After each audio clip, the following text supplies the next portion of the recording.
করছি রহস্য উপন্যাসের তৃতীয় পর্ব, যার লেখক ডক্টর নিহার রঞ্জন গুপ্ত, যিনি জন্মগ্রহণ করেছিলেন 1911 সালের 6 জুন এবং তার মহাপ্রয়াণ ঘটে 1986 সালের 20 ফেব্রুয়ারি।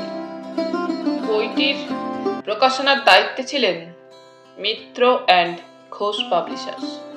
এদের সকলের প্রতি আন্তরিকভাবে কৃতজ্ঞতা নিবেদন করে শুরু করছি আজকের গল্প, কলঙ্কিনী কঙ্কাবতী। অবগুণ্ঠন। রায়বাড়ির নিচের মহলে নিজের নিভৃত কক্ষের মধ্যে বসে দবির খাঁ তানপুরাটি বুকের কাছে ধরে বহুকাল পরে আজ আবার বসন্ত আলাপি করছিলেন। বাইরে হেমন্তের মধ্যরাত্রির আকাশ শিশির ঝরাচ্ছে। ঘুমে অচেতন রায়বাড়ির সকলেই, কেউ কোথাও জেগে নেই, একমাত্র দবির খাঁ ছাড়া। ঠিক সেই সময় সর্বাঙ্গে কালো রেশমের ওড়না জড়ানো এক অশ্বারোহী দ্রুত বেগে অশ্ব ছুটিয়ে কৃষ্ণসাগরে তীর দিয়ে দিয়ে রায়বাড়ির দিকেই আসছিল। কাজ শেষ করে যেমন করে হোক রাত্রের এই অন্ধকারেই অশ্বারোহীকে আবার বহু দূরে ফিরে যেতে হবে। কেউ তাকে দেখে চিনতে না পারে, সেই কারণেই সে রাত্রির অন্ধকারে এসেছে, আবার অন্ধকার থাকতেই ফিরে যাবে। আকাশে কৃষ্ণা তৃতীয়ার বাঁকা চাঁদ, একটা ঝিমঝিমে আলোয় চারিদিক কেমন আবছা আবছা মনে হয়। ওই দূরে দেখা যায় রায়বাড়ি। অশ্বারোহী এবারে তার অশ্বের গতি একটু সংযত করে। দীর্ঘ পথ একটানা অশ্বচালনায় গুরু পরিশ্রমে সমস্ত কপালে বিন্দু বিন্দু স্বেদ জমে উঠেছে। কালো রেশমি ওড়নার প্রান্ত দিয়ে অশ্বারোহী স্বেদ বিন্দুগুলি মুছে নিল। রায়বাড়ির দেউড়ির কাছাকাছি বিরাট যে বকুল বৃক্ষটি, তার নিচে এসে অশ্বারোহী রেকাবে পা দিয়ে ভূপৃষ্ঠে অবতরণ করল। তারপর অশ্বকে সেখানে দাঁড় করিয়ে রেখে হেঁটেই এগিয়ে চলল দেউড়ির দিকে। রাত্রে দেউড়ির পাল্লা দুটো টানা থাকে মাত্র। হাত দিয়ে একটা পাল্লা ঠেলে প্রাঙ্গণে প্রবেশ করল অশ্বারোহী। ঘুমন্ত রায়বাড়ি অন্ধকার, কক্ষে কক্ষে আলো গেছে নিভে। কেবল সদর দালানে একটি দেওয়ালগিরি টিমটিম করে জ্বলছে।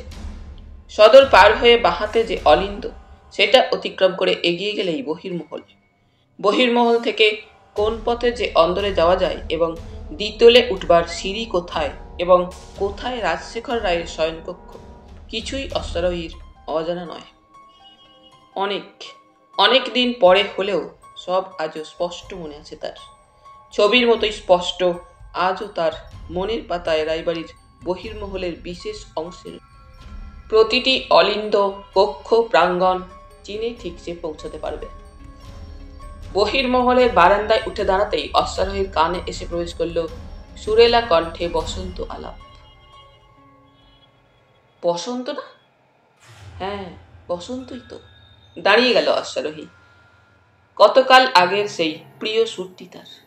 ভুলে যায় যেন অশ্বারোহী কেন সে এই দীর্ঘ পথ দ্রুত অশ্ব ছুটিয়ে এই নিশীথ রাত্রে এখানে এসেছে দুঃসাহসে বুক বেঁধে। সব যেন কেমন গোলমাল হয়ে যায়। মনের নিভৃতে ঘুমন্ত একটি তার যেন হঠাৎকার মৃদু অঙ্গুলি স্পর্শে জেগেছে বহুকালের সেই চেনা সুরটি। মন্ত্রমুগ্ধের মতোই নিজের অজ্ঞাতে পায়ে পায়ে সেই সুরকে অনুসরণ করে এগিয়ে চলে সে। দবির খাঁর কক্ষের ভেজানো দ্বারটি ঠেলে ভিতরে প্রবেশ করে। কখন একসময় সুরালাপ থেমে গিয়েছে খেয়াল নেই। হঠাৎ দবির খাঁর কণ্ঠস্বরে চমকে উঠল, কে? ঘরের প্রদীপের আলোয় দবির খাঁও নির্নিমেষে তাকিয়েছিলেন সামনের দিকে। আঁটসাঁট করে কাছা দিয়ে শাড়ি পরিধানে, মুখখানি ওড়নায় অবগুণ্ঠনে আবৃত, পায়ে জড়ির নাগরা। কে? ধীরে ধীরে আগন্তুক মুখের ওপর থেকে অবগুণ্ঠন উন্মোচন করে তাকালো দবির খাঁর দিকে। ওস্তাদজি। চমকে উঠে দাঁড়িয়েছেন দবির খাঁ ততক্ষণে। কার কণ্ঠস্বর? ভোলেননি ওই কণ্ঠস্বর দবির খাঁ।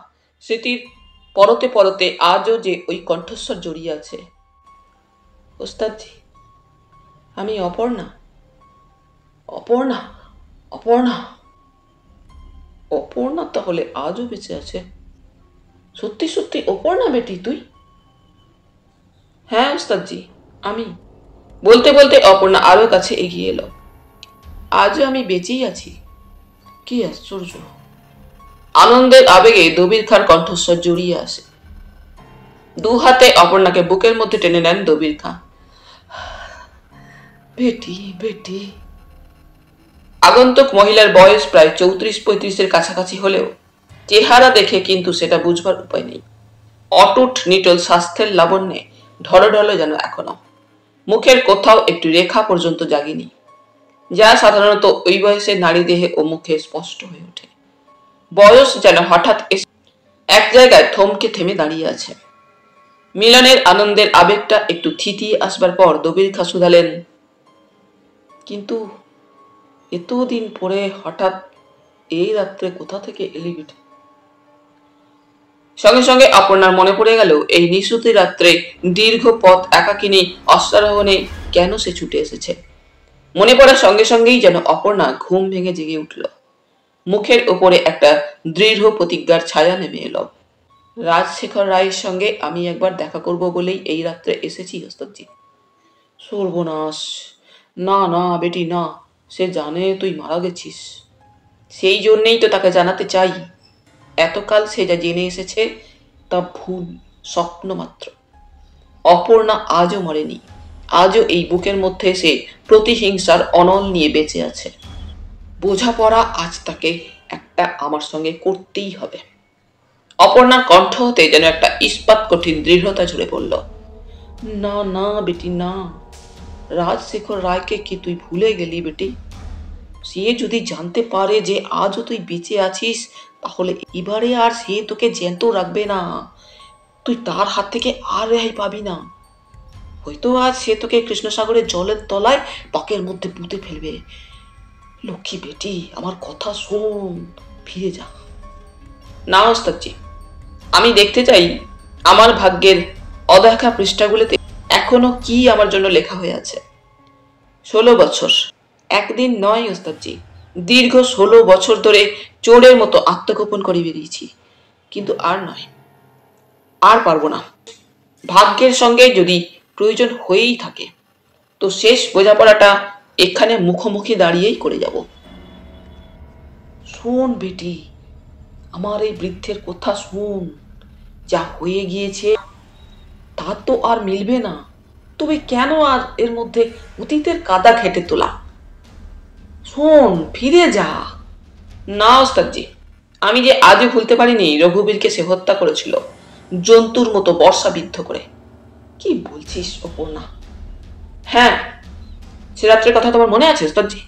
সেদিন গভীর নিশীথে রায়বাড়ির পশ্চাতের উদ্যানের গোপন তার পথে তুমি আমাদের দুজনকে বিদায় দিয়েছিলে। আছে, আছে বই কি মনে দবির খাঁর সে রাত্রের কথা। ছায়াছবির মতোই ভেসে ওঠে দবির খাঁর মানুষপটে অতীতের কাহিনী। রঘুবীর আর অপর্ণা ভালোবেসেছিল তারা পরস্পরকে, কিন্তু রাজশেখর রায় তাদের সে ভালোবাসাকে ক্ষমার চোখে নিতে পারেননি।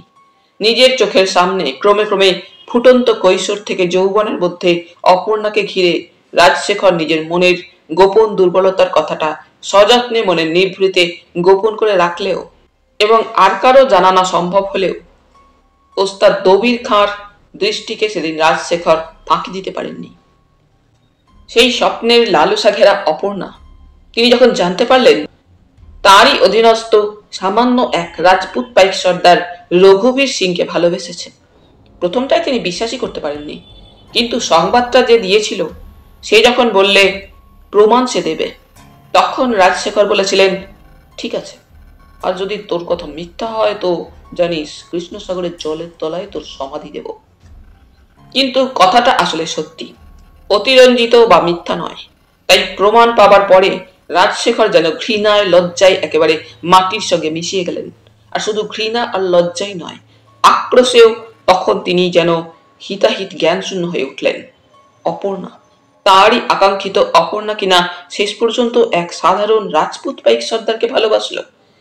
নিজ হাতে তিনি অপর্ণাকে অস্ত্র চালনা থেকে লাঠি, ওসি বা বর্ষা চালনা শিখিয়েছিলেন, আর দবির খাঁর কাছে সে সঙ্গীত শিক্ষা করছিল। কিন্তু যে মুহূর্তে প্রমাণ পেলেন যে অপর্ণা সত্যি সত্যি রঘুবীরকে ভালোবেসেছে, সেই থেকেই অপর্ণাকে তিনি সর্বক্ষণের জন্য নজরবন্দি করলেন। তার সমস্ত গতিবিধির উপরে নিষ্ঠুর শাসনের দাঁড়ি টেনে দিলেন। পঞ্চস্বরের ফুলবান যেখানে একের প্রতি অন্যকে করেছে আকর্ষণ, সেখানে সামান্য মানুষের নিষেধের বা শাসনের গণ্ডি কেমন করে তাদের পরস্পরের পথ রোধ করে রাখবে। তাই অপর্ণা ও রঘুবীরকে বেঁধে রাখতে পারেননি রাজশেখর রায়। জানার সঙ্গে সঙ্গেই অবশ্য রঘুবীরকে বিতাড়িত করেছিলেন রাজশেখর রায়। পিতামহের আমলের অস্ত্রধারী রক্ষক ছিল রাজপুত চন্দন সিং রায়বাড়িতে। তারই মাতৃহারা পুত্র রঘুবীর সামান্য বেতনভোগী, তাকে দূর করে তাড়িয়ে দিলেন রাজশেখর। কিন্তু সে আসতো দবির খাঁর ঘরে, সেখানেই অপর্ণার সঙ্গে তার মিলন হতো। অত্যন্ত স্নেহ করতেন দবির খাঁ অপর্ণাকে। তাই অপর্ণা সেদিন কেঁদে পড়ল। আপনি একটা ব্যবস্থা করে দিন উস্তাদজি। দবির খাঁ চিন্তিত হয়ে উঠলেন। তাই তো বেটি, কি উপায় করি বলতো? তুই জানিস না, কিন্তু আমি জানি। সাক্ষাৎ ব্যাঘ্র রাজশেখর। এ দুনিয়ায় এমন কোনো জায়গা নেই যেখানে তোরা ওর চোখে ফাঁকি দিয়ে গা ঢাকা দিবি। আর ও যদি জানতে পারে কোনাক্ষরেও, তাহলে তোদের দুজনের একজনকেও যে ও জীবিত রাখবে না রে।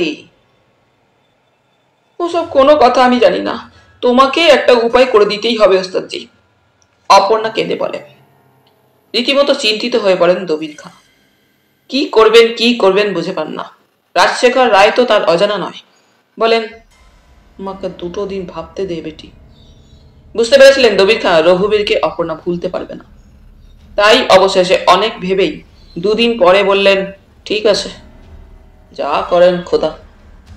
কাল রঘুবীর যখন রাত্রে আসবে, তুই তার সঙ্গে পালা বেটি। পালাবো? চমকে ওঠে অপর্ণা। হ্যাঁ, রঘুবীরের সঙ্গে অশ্বে চেপে তুই পালা। আমি অশ্বশালা থেকে বাগানের পিছনে একটা অশ্ব এনে রাখবো। সেই মতোই ব্যবস্থা হলো। পরে রাত্রে রঘুবীর যখন এসেছে দবির খাঁর ঘরে, তখন অপর্ণাও তার সঙ্গে এসে মিলিত হয়েছে। এমন সময় দবির খাঁর প্রহররত অনুগত ভৃত্য মানিকলাল ছুটতে ছুটতে এসে বললে, সর্বনাশ হয়েছে খাঁ সাহেব। কি ব্যাপার? কি হুজুর টের পেয়ে গিয়েছেন? এইদিকে আসছেন। হ্যাঁ, সে কি? অস্ফুট কণ্ঠে বলে ওঠে অপর্ণা। রঘুবীর বলে, ঠিক আছে, আসুন হুজুর, সামনাসামনি লড়ব।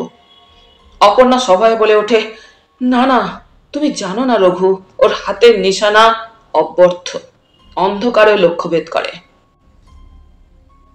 হুজুর হুজুর অর্থাৎ রাজশেখর আসছেন, এবং সে আশা কি আশা আর কেউ তেমন না জানলেও ওস্তাদ দবির খাঁ ভালো করেই জানতেন। তাই রঘুবীর তার সামনে দৃঢ় প্রতিজ্ঞ হয়ে দাঁড়াতে চাইল। দবির খাঁ তাকে বাধা দিয়ে বললেন, ছেলে মানুষে করো না রঘুবীর, তুমি জানো না, কিন্তু আমি জানি। সে যদি একবার এসে তোমাদের পথ আঁকলে দাঁড়ায়, তো তোমার মতো 10 জনও তাকে রুখতে পারবে না। ইস্পাতের মতো শক্ত কবজিতে বিদ্যুতের মতো লাঠি করে তার হাতে নিক্ষিপ্ত বর্ষা সাক্ষাৎ মৃত্যুর মতোই অমোঘ। তার চাইতে যত তাড়াতাড়ি পারো পালাও রাজশেখরের এলাকা ছেড়ে। উদ্যানের বাইরে তোমাদের জন্য আমি অস্ত্র প্রস্তুত করে রেখেছি, দেখো যদি পালাতে পারো। তাই তাই তাই চলো রঘু। অপর্ণা রঘুবীরের দিকে তাকিয়ে সানুনয়ে বলে, পালাবো? হ্যাঁ, আর দেরি করো না বেটা, দেরি করলে যে কোনো মুহূর্তে সর্বনাশ করতে পারে। শিগগির তোমরা বের হয়ে পড়ো।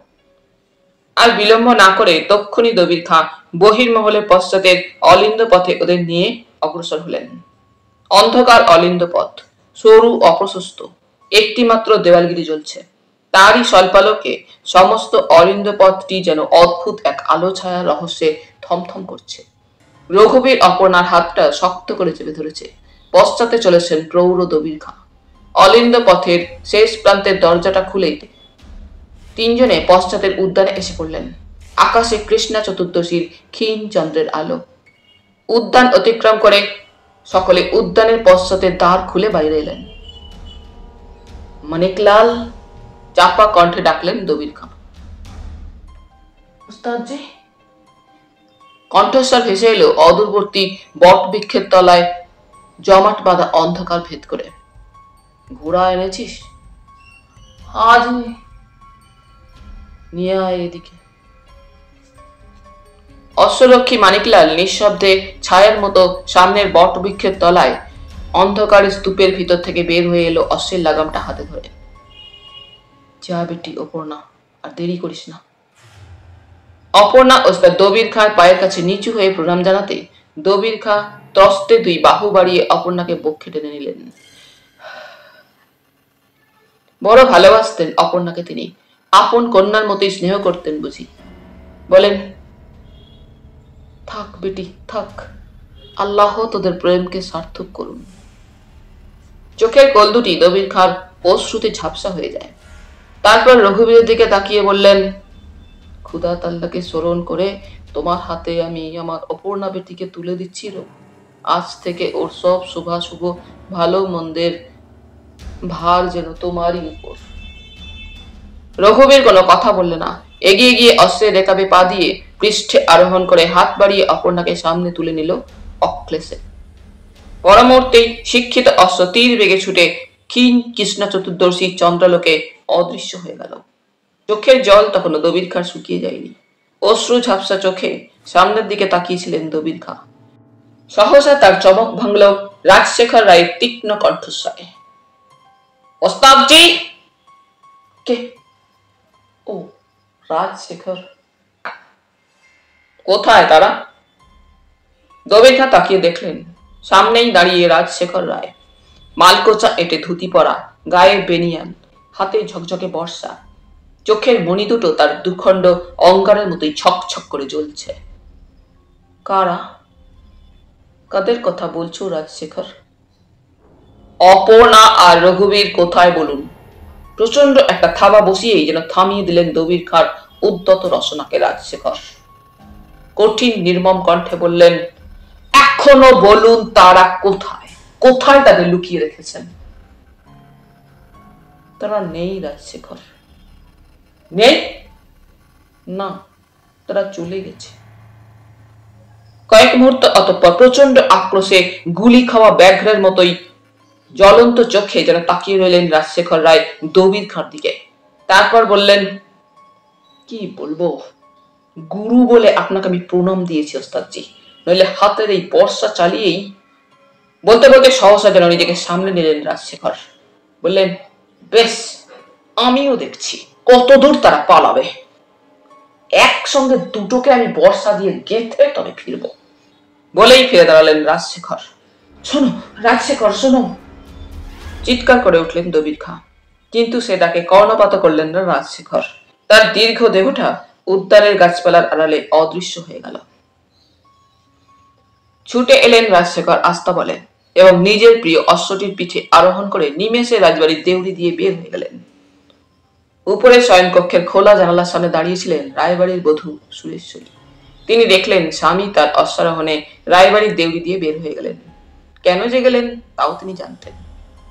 একটা চাপা দীর্ঘশ্বাস তার বুকখানি কাঁপিয়ে বের হয়ে এলো।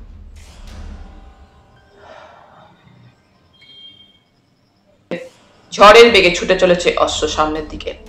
দু বাহুর বন্ধনে অপর্ণাকে আঁকড়ে ধরে মুঠির মধ্যে লাগাম চেপে ধরেছে রঘুবীর।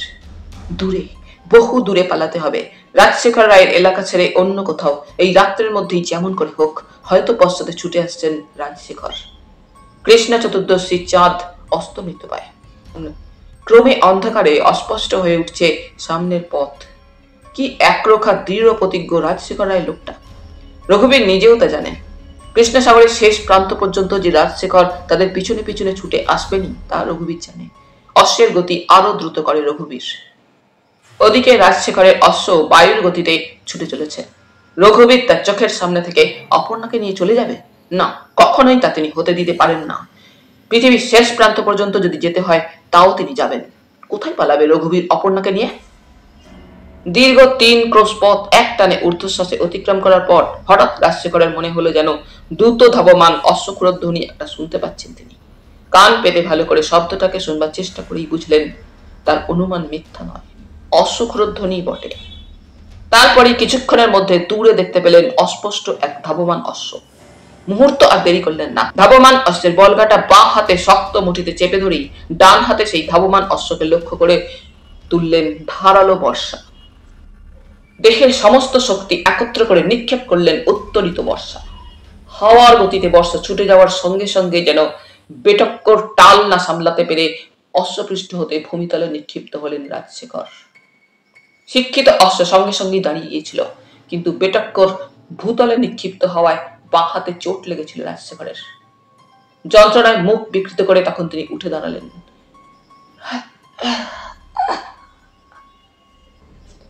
সম্মুখের ধাবমান সেই অশ্ব দৃষ্টির বাইরে চলে গিয়েছে তখন। অতি কষ্টে পুনরায় অশ্বারূঢ় হয়ে রাজশেখর আরো খানিকটা এগিয়ে যেতেই মাটিতে সেই নিক্ষিপ্ত তার বর্ষাটি পড়ে আছে দেখতে পেয়ে তুলে নিলেন। বর্ষার ফলকে তখন টকটকে তাজা লাল রক্ত ছিল। বুঝলেন তার হাতের নিশানা ব্যর্থ হয়নি। যা হোক কি ভেবে আর অগ্রসর হলেন না রাজশেখর, অশ্বের মুখ ফেরালেন। রায়বাড়ির দেউড়িতে এসে যখন রাজশেখর প্রবেশ করলেন তখন তার কানে এলো দবির খাঁর কণ্ঠস্বর। তানপুরা সহযোগে দবির খাঁ রামকেলির আলাপ করছেন। অশ্বপৃষ্ঠ হতে অবতরণ করে রাজশেখর দবির খাঁর কক্ষের দিকে এগিয়ে চললেন। কক্ষের এক কোণে প্রদীপ দানে প্রদীপ চলছে। মেঝেতে গালিচার উপর তানপুরাটা বুকের কাছে আঁকড়ে ধরে সুরালাপ করছেন দবির খাঁ। মুহূর্তের জন্য দাঁড়িয়ে রাজশেখর যেন কি ভাবলেন, তারপরে হাতের বর্ষাটা সামনের দিকে ছুড়ে দিলেন। ঠং করে একটা শব্দ হতে নিজেই যেন রাজশেখর চমকে উঠলেন। দবির খাঁ কিন্তু সাড়াও দিলেন না। রক্তাক্ত বর্ষাটা সেইখানেই গালিচার উপর তেমনি পড়ে রইল। নিঃশব্দে কক্ষ থেকে নিষ্ক্রান্ত হয়ে গেলেন রাজশেখর রায়। সোজা একেবারে প্রবেশ করলেন গিয়ে দ্বিতলে তার শয়ন ঘরে। ঢুকেই কিন্তু থমকে দাঁড়ালেন রাজশেখর। সামনেই ঘরের মধ্যে দাঁড়িয়ে তার স্ত্রী সুরেশ্বরী। স্বামী চাইলেন স্ত্রীর মুখের দিকে, স্ত্রী চাইলেন স্বামীর। কয়েকটা নির্বাক মুহূর্ত পরস্পরের মুখের দিকে তাকিয়ে রইলেন, পরস্পর তারা। তারপর রাজশেখর স্ত্রীর মুখের দিকে তাকিয়ে বললেন, ধরতেও পারলাম না অপর্ণাকে, কিন্তু যাবে কোথায় সে? খুঁজে তাকে আমি বার করবই। বলতে বলতে পালঙ্কের উপর বসতে গিয়ে সহসা একটা অস্ফুট যন্ত্রণাকাতর শব্দ বের হইল তার মুখ দিয়ে। সুরেশ্বরী ঘর থেকে বের হয়ে যাচ্ছিলেন। সেই শব্দ কানে যেতেই ফিরে দাঁড়ালেন। কি হলো? হাতের হাড়টা বোধহয় ভেঙেছে। হাতের হাড় ভেঙেছে? আরো কাছে ততক্ষণে এগিয়ে এসেছেন সুরেশ্বরী। হাতের হাড়ে লেগেছে? উৎকণ্ঠিত সুরেশ্বরী প্রশ্ন করলেন স্বামীকে। হ্যাঁ, সেই রকমই মনে হচ্ছে। দেখি। স্বামীর আরো কাছে এগিয়ে এলেন সুরেশ্বরী। রাজশেখরের হাতে নিক্ষিপ্ত বর্ষাটা যে লক্ষ্যভেদ করেছিল তার প্রমাণ তো পাওয়াই গিয়েছিল। সেই বর্ষার ফলকে রক্তচিহ্ন নেই। তার লক্ষ্যভেদ সমর্থ হলেও পলাতক রঘুবীরের গতিরোধে সক্ষম হননি তিনি। পশ্চাতে অশ্বক্ষুরধ্বনি রঘুবীরও শুনতে পেয়েছিল। অশ্বের গতি সে আরো দ্রুত করেছিল, কিন্তু তাতেও কিছু হলো না। অকস্মাৎ বিদ্যুৎ গতিতে রাজশেখরের হস্ত নিক্ষিপ্ত সুচাগ্র বর্ষা ফলক ধাবমান রঘুবীরের পৃষ্ঠদেশে এসে গেঁথে গেল। সঙ্গে সঙ্গে একটা অস্ফুট যন্ত্রণাকাতর শব্দ করে ওঠে রঘুবীর। কি হলো রঘু? চকিতে রঘুবীরকে প্রশ্ন করে অপর্ণা। বর্ষা। অশ্ব চালাতে চালাতেই জবাব দিল রঘুবীর অপর্ণার প্রশ্নের। বর্ষা? কিসের বর্ষা?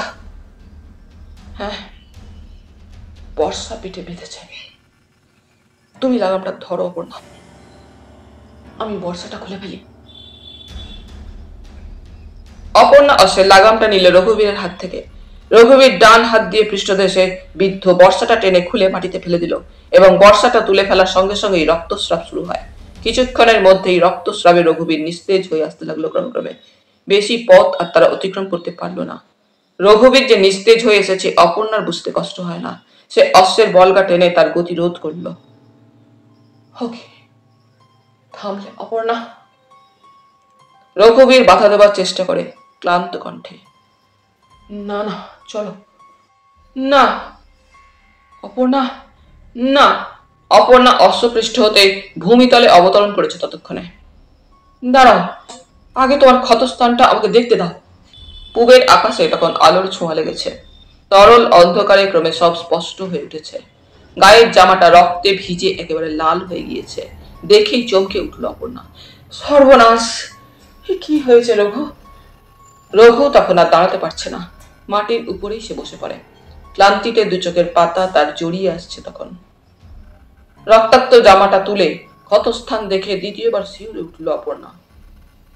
অপর্ণা, রঘু, বড় পিপাসা, একটু জল, একটু জল। জল, দাঁড়াও দেখছি। সচকিতে বৃথাই চারিদিকে সতৃষ্ণ দৃষ্টিতে তাকালো অপর্ণা, কিন্তু কোথায় জল? সামনেই দুর্ভেদ্য যক্ষের জঙ্গল দৃষ্টি প্রতিহত করছে। আশেপাশে কোথাও জলের চিহ্ন মাত্র নেই। তাছাড়া এই সম্পূর্ণ অপরিচিত জায়গা, কিছুই জানে না অপর্ণা। একটু জল অপর্ণা, একটু জল অপর্ণা, একটু জল অপর্ণা। আশেপাশে শ্যামল ধরিত্রী আর সম্মুখেই ওই দুর্ভেদ্য যক্ষের জঙ্গল। কোথাও এক ফোঁটা জল নেই। জল ভরে আসে অপর্ণা দুটি চক্ষের কোলে। ঝরঝর ধারায় জল ঝরে পড়ে অপর্ণা দুটি চক্ষু থেকে। কি করবে অপর্ণা, কি করবে? একটু জল অপর্ণা। ক্রমশ চারিদিক আরো স্পষ্ট হয়ে আসে। প্রত্যুষের স্নিগ্ধ আলো চারিদিকে ছড়িয়ে পড়ে। পাথরের মতোই মৃত্যু পথযাত্রী রঘুবীরের মাথাটা কোলে নিয়ে বসে থাকে অপর্ণা। নিদারুণ রক্তস্রাবে প্রাণবায়ু ক্ষীণ হয়ে আসছে রঘুবীরের। অপর্ণা, অপর্ণা, রঘু। ওই শেষ কথা, ওই শেষ ডাক।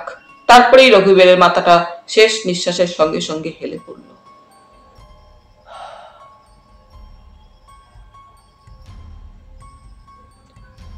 অপর্ণা বলছিল, ভুলতে তো পারিনি, আজও ভুলতে পারিনি ওস্তাদজি রঘুর সে মৃত্যু।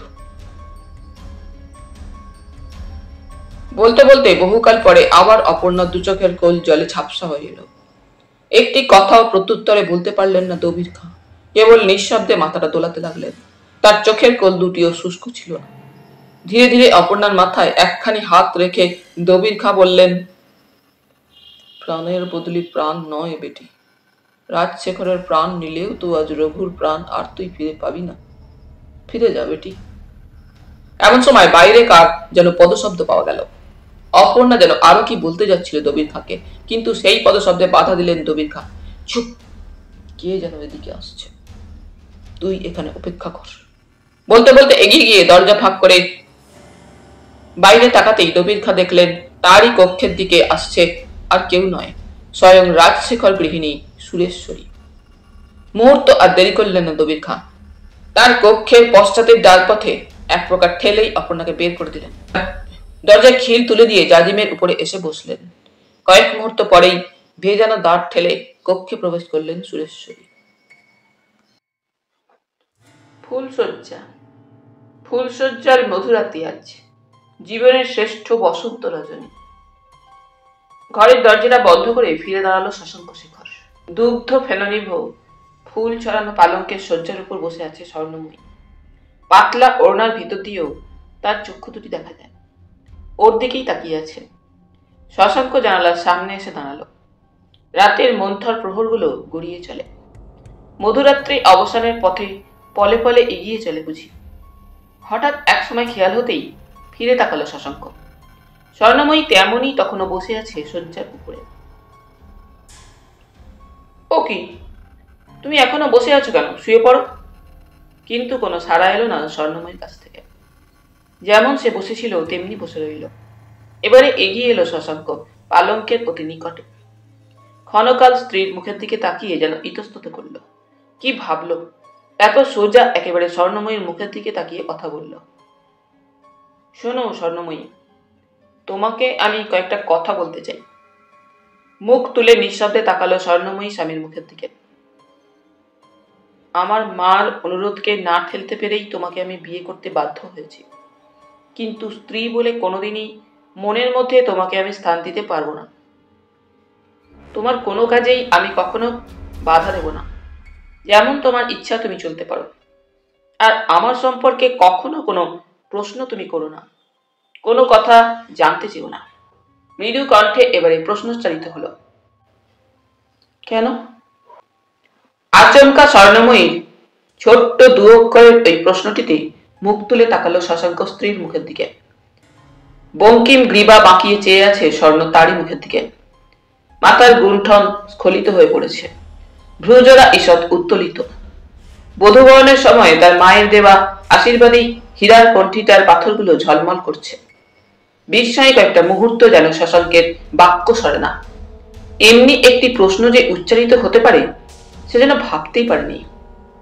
কিন্তু মুহূর্তে নিজেকে সামলে নিল শশাঙ্ক। বললে, কেন আবার কি? যা বললাম তাই মনে রেখো, বলে শশাঙ্ক এগিয়ে গেল দরজার দিকে।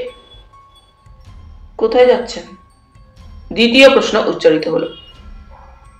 যেখানে আমার খুশি যাচ্ছি, রাগত কণ্ঠে প্রত্যুত্তর দেয় শশাঙ্ক। আজকের রাত্রে এভাবে না গেলেই কি ভালো হয় না? কোনটা ভালো কোনটা মন্দ তা কি তোমার কাছ থেকে আজ তোমাকে শিখতে হবে? তা আমি বলিনি, লোকে কি বলবে তাই বলছিলাম। যার যা খুশি সে ভাবুক, তাতে আমার কিছু এসে যায় না। কিন্তু আপনি যাবেনই বা কেন? আপনি শয্যায় গিয়ে শোন, আমি নিচে শোবক্ষণ। না। আবার শশাঙ্ক দরজার অর্গল করবার জন্য অগ্রসর হতেই সহসা পালঙ্ক থেকে নেমে এলো স্বর্ণময়ী। পায়ের নুপুর ঝুমুর ঝুমুর বাজিয়ে এবং শশাঙ্ক ব্যাপারটা বুঝে উঠবার আগেই সোজা গিয়ে বন্ধ দরজার গায়ে পিঠ রেখে গিয়ে দাঁড়ালো। সরে দাঁড়াও স্বর্ণময়ী, পথ ছাড়ো। না। দৃঢ় সতেজ কণ্ঠ। সরো বলছি। না।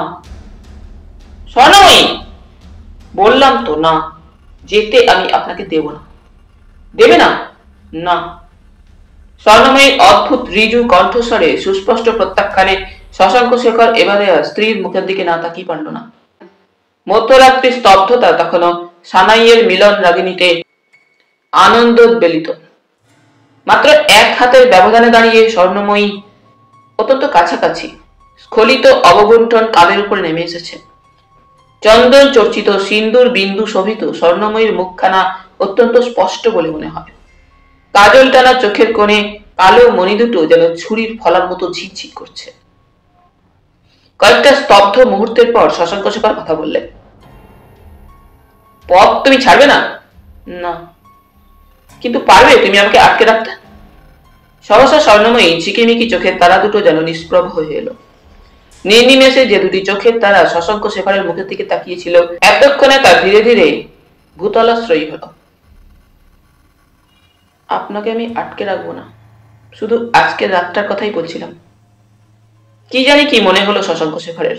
ফিরে এসে সে শয্যার উপরে উপবেশন করলো। স্বর্ণময়ী কিন্তু ফিরে এলো না। যেমন বন্ধ দরজার কপাটের গায়ে পৃষ্ঠদেশ স্থাপন করে দাঁড়িয়েছিল, তেমনই দাঁড়িয়ে রইল। শরীরটা অত্যন্ত ক্লান্ত লাগছিল শশাঙ্কর। এক সময় সে শয্যার উপরে গা এলিয়ে দিল। নিমিলিত চোখের পাতায় নেমে এলো ঘুম।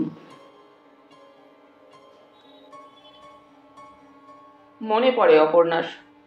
রাজশেখর নিজেই ব্যবস্থা করে দিয়েছিলেন অপর্ণার লাঠি, ওসি ও ছুরি চালনার শিক্ষা রঘুর কাছে। প্রাসাদের পশ্চাতে উদ্যানে প্রথম যেদিন রাজশেখরের নির্দেশ মতো তার সঙ্গে বিকালে এসে দাঁড়ালো অপর্ণা, রঘু একাকী উদ্যান মধ্যে বসে একটা প্রস্তর খণ্ডে ঘষে ঘষে তার বর্ষা ফলকে ধার তুলছিল। রঘু! সসম্ভ্রমে উঠে দাঁড়ালো রাজশেখরের ডাকে রঘুবীর সিং। 23-24 বৎসরের এক দীর্ঘকায় উদ্ধত বলিষ্ঠ যুবক, গাত্রবর্ণ উজ্জ্বল শ্যাম, মাথায় ঝাঁকড়া ঝাঁকড়া চুল, খড়গের মতো উন্নত নাসা, দৃঢ়বদ্ধ চাপা ওষ্ঠ, ধারালো চিবুক, চোখ দুটিতে কি এক অস্বাভাবিক দুটি ঝিকমিক করছে। গেরুয়া রঙের একটি ধুতি মালকোসা দিয়ে পরা, গায়ে অনুরূপ একটি উত্তরীয় গলার দুপাশ দিয়ে নেমে এসেছে মাত্র, অন্য কোনো গাত্রাবরণ গায়ে নেই। মুগ্ধ দৃষ্টিতে তাকিয়েছিল অপর্ণা নির্নিমেষে। রঘু নিষ্পলক দৃষ্টিতে কয়েকটা মুহূর্ত অপর্ণার দিকে তাকিয়ে থেকে চক্ষু দৃষ্টি নামিয়ে নিয়েছিল। রঘু, আজ থেকে অপর্ণাকে তোমার শিষ্যা করে দিলাম। অস্ত্রবিদ্যায় আর রক্ষায় ওকে তুমি পারদর্শনী করে দাও। মুখে কোনো জবাব দেয়নি রঘু, কেবল নিঃশব্দে মাথাটা হেলিয়ে সম্মতি দিয়েছিল। আজ বীরাষ্টমী, শুভ দিন অস্ত্র ধরবার। আজ থেকেই শিক্ষা শুরু হোক। লাঠি দিয়ে শুরু করো, রাজশেখর বলেছিলেন। রঘু তখনই দুখানা তেল চকচকে লাঠি নিয়ে এলো এবং তার একখানা অপর্ণার দিকে এগিয়ে দিয়ে বলল, ধরুন। ধরুন নয়, বলো ধরো। ও তোমার ছাত্রী, তুমিও গুরু। নাও অপর্ণা, লাঠি নাও। কুণ্ঠিত অপর্ণা সলজ্জ রাগে অবনত মুখে এগিয়ে এসে লাঠিটা ধরতেই হাতের স্বর্ণচুরি তার ঝুনঝুন শব্দে জলতরঙ্গের মতো বেজে উঠল। শুরু হলো অপর্ণার লাঠি শিক্ষা। প্রথম প্রথম ওদের সামনে নিয়মিত রাজশেখর থাকতেন। তারপর একদিন দুদিন করে আসা বন্ধ করতে করতে শেষ পর্যন্ত আসাই তার বন্ধ হয়ে গেল। কিন্তু নিয়মিত শিক্ষাদান ও শিক্ষা গ্রহণ চলতে লাগলো। প্রখর নিয়মের মধ্যে ধরাবাঁধা ছিল অপর্ণার জীবন।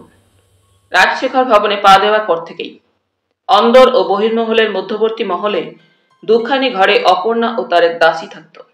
না ছিল তার অধিকার অন্দরে যাবার, না ছিল বহির্মহলে যাবার। নিয়মিত না হলেও অত বড় প্রাসাদে একমাত্র দেখা সাক্ষাৎ যা হতো অপর্ণার, তা ওই রাজশেখরের সঙ্গেই। মুক্ত ও স্বাধীন থাকলেও সে যে রাজশেখরেরই দৃষ্টিবন্দিনী, অপর্ণার তা অজ্ঞাত ছিল না। কিন্তু তার জন্য তার বিশেষ যে কষ্ট ছিল তাও নয়। সমস্ত দিনটা তার নিজের মনে লেখাপড়া করে কাটাতো। রাত্রে দবির খাঁর কাছে সে সঙ্গীত শিক্ষা নিত। ওস্তাদ দবির খাঁর অশেষ স্নেহের পাত্রী ছিল অপর্ণা। প্রকৃতপক্ষে দবির খাঁর প্রহরাতে ও তত্ত্বাবধানে থাকত অপর্ণা। জীবনের 11 থেকে 16 বৎসর পর্যন্ত ওইভাবে কাটাবার পর শুরু হলো একদিন তার অস্ত্র শিক্ষা রঘুবীরের কাছে। কুক্ষণে বা সুক্ষণে রাজশেখর অপর্ণাকে তুলে দিয়েছিলেন রঘুবীরের হাতে তার অস্ত্র শিক্ষার জন্য। প্রথম দৃষ্টিতেই রঘুবীরের মুখের দিকে তাকিয়ে সেই যে অপর্ণার বুকের ভিতরটা হঠাৎ কেমন থরথর করে কেঁপে উঠেছিল, সে কাঁপুনি কিন্তু পরবর্তী দিনের পর দিন দেখা সাক্ষাৎ ও সান্নিধ্যেও কাটল না।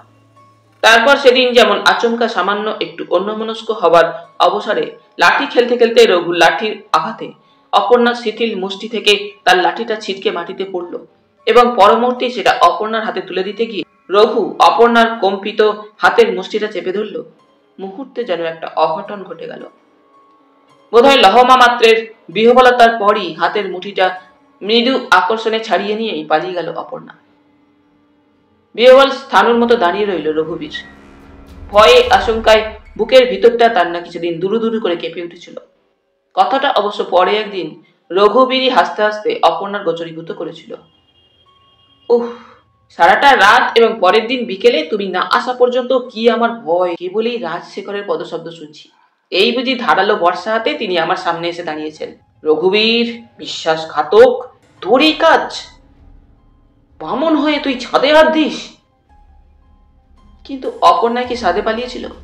শুধু বুকের ভেতরটাই নয়, সমস্ত দেহটাই যেন তার কি এক গভীর উত্তেজনায় থরথর করে কাঁপছে। শরীরের সমস্ত শিরা ধমনী রক্তস্রোতে চলছে তাণ্ডব নৃত্য। বিশ্বব্রহ্মাণ্ড লুপ্ত হয়ে গিয়েছে তখন তার কাছে। সমস্ত চেতনা, সমস্ত অনুভূতি, সমস্ত সুখ বোধ তখন একটি জায়গায় কেন্দ্রীভূত, তার ডান হাতের মুষ্টির মধ্যে। ক্ষণপূর্বে যে মুষ্টি তার চেপে ধরেছিল রঘুবীর, সামান্য স্পর্শের মধ্যে যে এমনই সুধা মদিরা থাকতে পারে, এ কি অপর্ণা স্বপ্নে কখনো জেনেছে? নিঃসংশয়ে সেই রাত্রেই সর্বপ্রথম বুঝতে পারল অপর্ণা রঘুকে সে ভালোবেসেছে। তারপর দুটি হৃদয়ের সেই আদান প্রদান, প্রতি মুহূর্তে শঙ্কার মধ্যে দিয়ে যাওয়া আসা, দুজনা ভীরু দৃষ্টির সদা সতর্কতা। গভীর নিশীতে সেই উদ্যানের মধ্যে অশোক বৃক্ষের নিচে স্তূপাকার অন্ধকারের মধ্যে দুটি ভীরু শঙ্কিত হৃদয়ের গোপন মিলন। প্রহরের পর প্রহর অর্থহীন প্রলাপ গুজন। কিন্তু বেশি দিন গোপন রইল না অপর্ণা ও রঘুর গোপন মিলন কথা। রাজশেখরের কানে গিয়ে উঠল একদিন সবই। সংবাদটা দিয়েছিল রাজশেখরকে তার প্রিয় খাস অনুচর কানা মুরারি। মুরারির একটা চোখ ছিল কানা, এবং যে চোখটা ছিল তাও টেরা। কিন্তু তার সেই একটি মাত্র টেরা চোখের দৃষ্টি ছিল সদা জাগ্রত। বোয়ার মতোই সে সর্বদা চুপচাপ থাকতো বটে, তবে মহলে সর্বত্র ঘুরে ঘুরে বেরিয়ে যত সংবাদ সংগ্রহ করত, সেগুলো রাজশেখরের পদসেবা করতে করতে তার কাছে পেশ করত। মুরারির মুখে রঘু অপর্ণা সংবাদটা শুনে রাজশেখর যেন একেবারে স্তব্ধ হয়ে গিয়েছিলেন। কথাটা শুধু অসম্ভবই নয়, অবিশ্বাস্য। না, ক্ষমা করবে না অপর্ণা রাজশেখরকে এ জীবনে কোনোদিনই। দৃঢ় প্রতিজ্ঞ অপর্ণা ধীরে ধীরে মৃত রঘুর মাথাটি কোলে করে সযত্নে মাটিতে নামিয়ে রেখে উঠে দাঁড়ালো। তারপর রঘুরই রেশমি শিরস্ত্রাণটি খুলে সযত্নে ঢেকে দিল সে মৃতদেহটা। কিন্তু এবারে সে যাবেই বা কোথায়?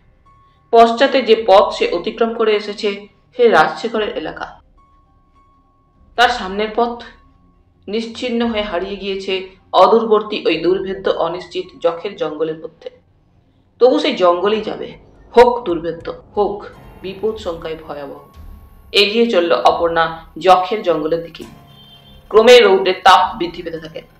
অবসন্ন চরণ দুটি সারা নিশি জাগরণ ও উত্তেজনায় ভারাক্রান্ত দেহ শীঘ্রই ক্লান্ত অবসন্ন হয়ে আসে। কণ্টকে পদদ্বয় ক্ষতবিক্ষত হয়, পিপাসায় বুক শুকিয়ে ওঠে, তবু এগিয়ে চলে অপর্ণা। মধ্যাহ্নের কিছু পূর্বে অপর্ণা যক্ষের জঙ্গলে প্রবেশ করল। সুনিবিড় অরণ্য, কোথায় এর শেষ কে জানে। মধ্যাহ্ন সূর্যের আলোর সামনে যে অংশে সুনিবিড় অরণ্যের বৃক্ষপত্রের ফাঁকে ফাঁকে এসে অনধিকার প্রবেশ করেছে, তাতে রহস্য যেন আরো ঘনিয়ে উঠেছে। অদ্ভুত একটা স্তব্ধতা চারিদিকে, পত্রপল্লবে একটা বিচিত্র মর্মর ধ্বনি। নিঃশব্দ বায়ু চলাচলে যেন মনে হয় কার বুঝি চাপা দীর্ঘশ্বাস গুমড়ে গুমড়ে উঠছে। বিচিত্র একটা সোদা সোদা গন্ধ, মধ্যে মধ্যে ছোটখাটো জন্তুর সতর্ক পদসঞ্চার, কাঠুরেদের পায়ে চলার একটা সরু পথরেখা। সেটাই ধরে এগিয়ে চলে অপর্ণা। সমস্ত অনুভূতি অস্বাভাবিক ভয়ে যেন পাথরের মতো জমাট বেঁধে গিয়েছে অপর্ণার মনের মধ্যে। সারা রাত্রি অশ্বপৃষ্ঠে জাগরণ, অনাহার ও পিপাসা অপর্ণার দেহকে ক্রমশই আরো ক্লান্ত করে তোলে। বিশেষ করে পিপাসায় কণ্ঠ তালু শুকিয়ে গিয়েছে। চলতে চলতে অপর্ণা এত বেশি ক্লান্ত হয়ে পড়ে যে আর সে যেন অগ্রসর হতে পারে না। প্রকাণ্ড একটা বৃক্ষ মূলে অবসন্নের মতো বসে পড়ল অপর্ণা। বসে থাকতে থাকতেই একসময় সেই বৃক্ষতেই গা এলিয়ে দিয়ে চোখ বুঝল। ক্লান্ত চোখের পাতায় নেমে এলো গভীর নিদ্রা। কতক্ষণ যে ঘুমিয়েছিল অপর্ণা তা নিজেই জানে না। ঘুম ভাঙল এক অপরিচিত কিন্তু দরদি মনুষ্য কণ্ঠে। উঠে বসে চোখ মেলে তাকাতেই দেখলো অশ্বের বলগা ধরে তার সম্মুখে দাঁড়িয়ে এক সৌম্যমূর্তি পুরুষ। পরিধানে শ্বেত বস্ত্র, শ্বেত বেনিয়ান ও শ্বেত উত্তরীয়। মাথায় ছোট ছোট কেশগুলি কাঁচায় পাকায় মেশানো। আগন্তুকের মুখের দিকে তাকালেই মনে হয় যেন সেখানে আছে নির্ভয়। কে তুমি মা? এই যক্ষের জঙ্গলে গাছের নিচে ঘুমিয়েছিলে? দুর্ভেদ্য এই জঙ্গলে কাঠুরেরা পর্যন্ত আসতে ভয় পায় একা একা, আর তুমি নারী একাকিনী? অপর্ণা জবাব দেয় না, চুপ করেই থাকে। কথা বলো মা, ভয় নেই। কে তুমি বলো তো? কি নাম তোমার? আমার নাম অপর্ণা। তোমার বাড়ি কোথায়? কোথায় থাকো? কোথা থেকে আসছো? বাড়ি আমার নেই। বাড়ি নেই? কিন্তু কোথায় যাবে? জানি না তো। ক্ষণকাল আগন্তুক অতঃপর কি যেন ভাবলেন, তারপর বললেন, বুঝতে পেরেছি, কিন্তু এই অরণ্যের মধ্যে তো রাত কাটাতে পারবে না। কোথায় তবে যাব? আমার গৃহে যাবে মা? জঙ্গলের অপর প্রান্তে বীর গাঁয়ে আমি থাকি। আমার নাম হরকান্ত। সংসারে অবশ্যই আমিও আমার এক দুরন্ত কিশোর পুত্র ছাড়া তৃতীয় কোনো প্রাণী নেই। যাবে তুমি আমার সঙ্গে? যাব। তবে ওঠো, আর দেরি করো না, এখনো অনেকটা পথ যেতে হবে। অপর্ণা তার ক্লান্ত শরীরটাকে টেনে উঠে দাঁড়ালো। অশ্বের বলগা হাতে ধরে দুজনে হাঁটতে শুরু করলো। কিছু দূর চলবার পর অপর্ণা বললে, হেঁটে চলেছেন কেন? অশ্ব যখন সঙ্গে রয়েছে। কিন্তু মা তুমি? আমি আপনার পিছনে বসবো। অশ্বারোহণে কি তুমি অভ্যস্ত? হ্যাঁ, অভ্যাস আছে। অপর্ণা আশ্রয় পেল। বীর গায়ে যখন হরকান্ত নিজের পেছনে অশ্বপৃষ্ঠে চাপিয়ে অপর্ণাকে নিয়ে এসে পৌঁছলেন, অস্তগামী সূর্যের শেষ রক্তিমাহা তখন প্রায় সীমান্তের উন্নত শীর্ষ নারকেল বৃক্ষের চিকন পাতাগুলোর গায়ে গায়ে শেষ রক্তরাগ বুলিয়ে দিচ্ছে। মাটির দেওয়ালে ঘরের ছাউনি তোলা গ্রাম প্রান্তের একটি কুটিরের সামনে এসে অশ্বের বলগা টেনে তার গতিরোধ করে প্রথম অশ্বপৃষ্ঠ থেকে অবতরণ করলেন হরকান্ত। তারপর হাত ধরে নামালেন অপর্ণাকে। গরিব ব্রাহ্মণের কুটির মা, এইখানেই আমি থাকি। এমন সময় 14-15 বৎসরের একটি বলিষ্ঠ সুদর্শন কিশোর বালক হাতে তীর ধনুক নিয়ে লাফাতে লাফাতে উল্টো পথ ধরে কুটিরের সামনে এসে দাঁড়াতেই হরকান্ত ডাকলেন, সূর্য, সূর্যকান্ত। মাথায় ঝাঁকড়া ঝাঁকড়া চুল এলোমেলো, পরিধানে একটি হরিদ্রা বর্ণের ধুতি মালকোচা এঁটে পড়া। কিশোর হরকান্তের আহ্বানে সামনে এসে উদ্ধত ভঙ্গিতে দাঁড়ালো। যে পাঠ দিয়ে গিয়েছিলাম করেছিলে, না সারাদিন তীর আর ধনুক নিয়ে হৈ হৈ করে বেরিয়েছ? কিশোর সে প্রশ্নের কোনো উত্তর না দিয়ে নিজে পাল্টা প্রশ্ন করল, শব্দভেদী বান কাকে বলে বাবা? দৃশ্যমান কিছু না দেখেই কেবলমাত্র শব্দকে লক্ষ্য করে যে বান লক্ষ্যভেদ করে তাকেই শব্দভেদী বান বলে। আমি তাহলে শব্দভেদী বান ছুটতে পারি বাবা। হরিয়ালের ডাক শুনেই আজ একটা হরিয়ালকে তীরবিদ্ধ করেছি বাবা। ছি ছি, আবার জীব হত্যা করেছো সূর্যকান্ত? ব্রাহ্মণ সন্তানের পক্ষে হিংসা মহা পাপ। কতবার না তোমাকে আমি বলেছি, তোমার কর্ম মৃগয়া নয়, বেদাভ্যাস, শস্ত্র অভ্যাস নয়, শাস্ত্রালোচনা। তাই যদি হবে তো আগেকার দিনে মুনি ঋষিরা অস্ত্র চালনা করতেন কেন? সে নিরর্থক প্রাণী হত্যার জন্য নয়, প্রাণদান ও আত্মরক্ষার্থে। আত্মরক্ষার অধিকার সকলেরই আছে, বৈশ্য শূদ্র ব্রাহ্মণ সকলেরই। এমন সময় আশেপাশেই কোথা থেকে যেন কুকুরের ডাক শোনা গেল। নিশ্চয়ই আবার ঘুরু এসেছে, এ নির্ঘাত তারই ডাক। বলতে বলতে কিশোর তীরধনু হাতে ছুটে অন্যদিকে চলে গেল।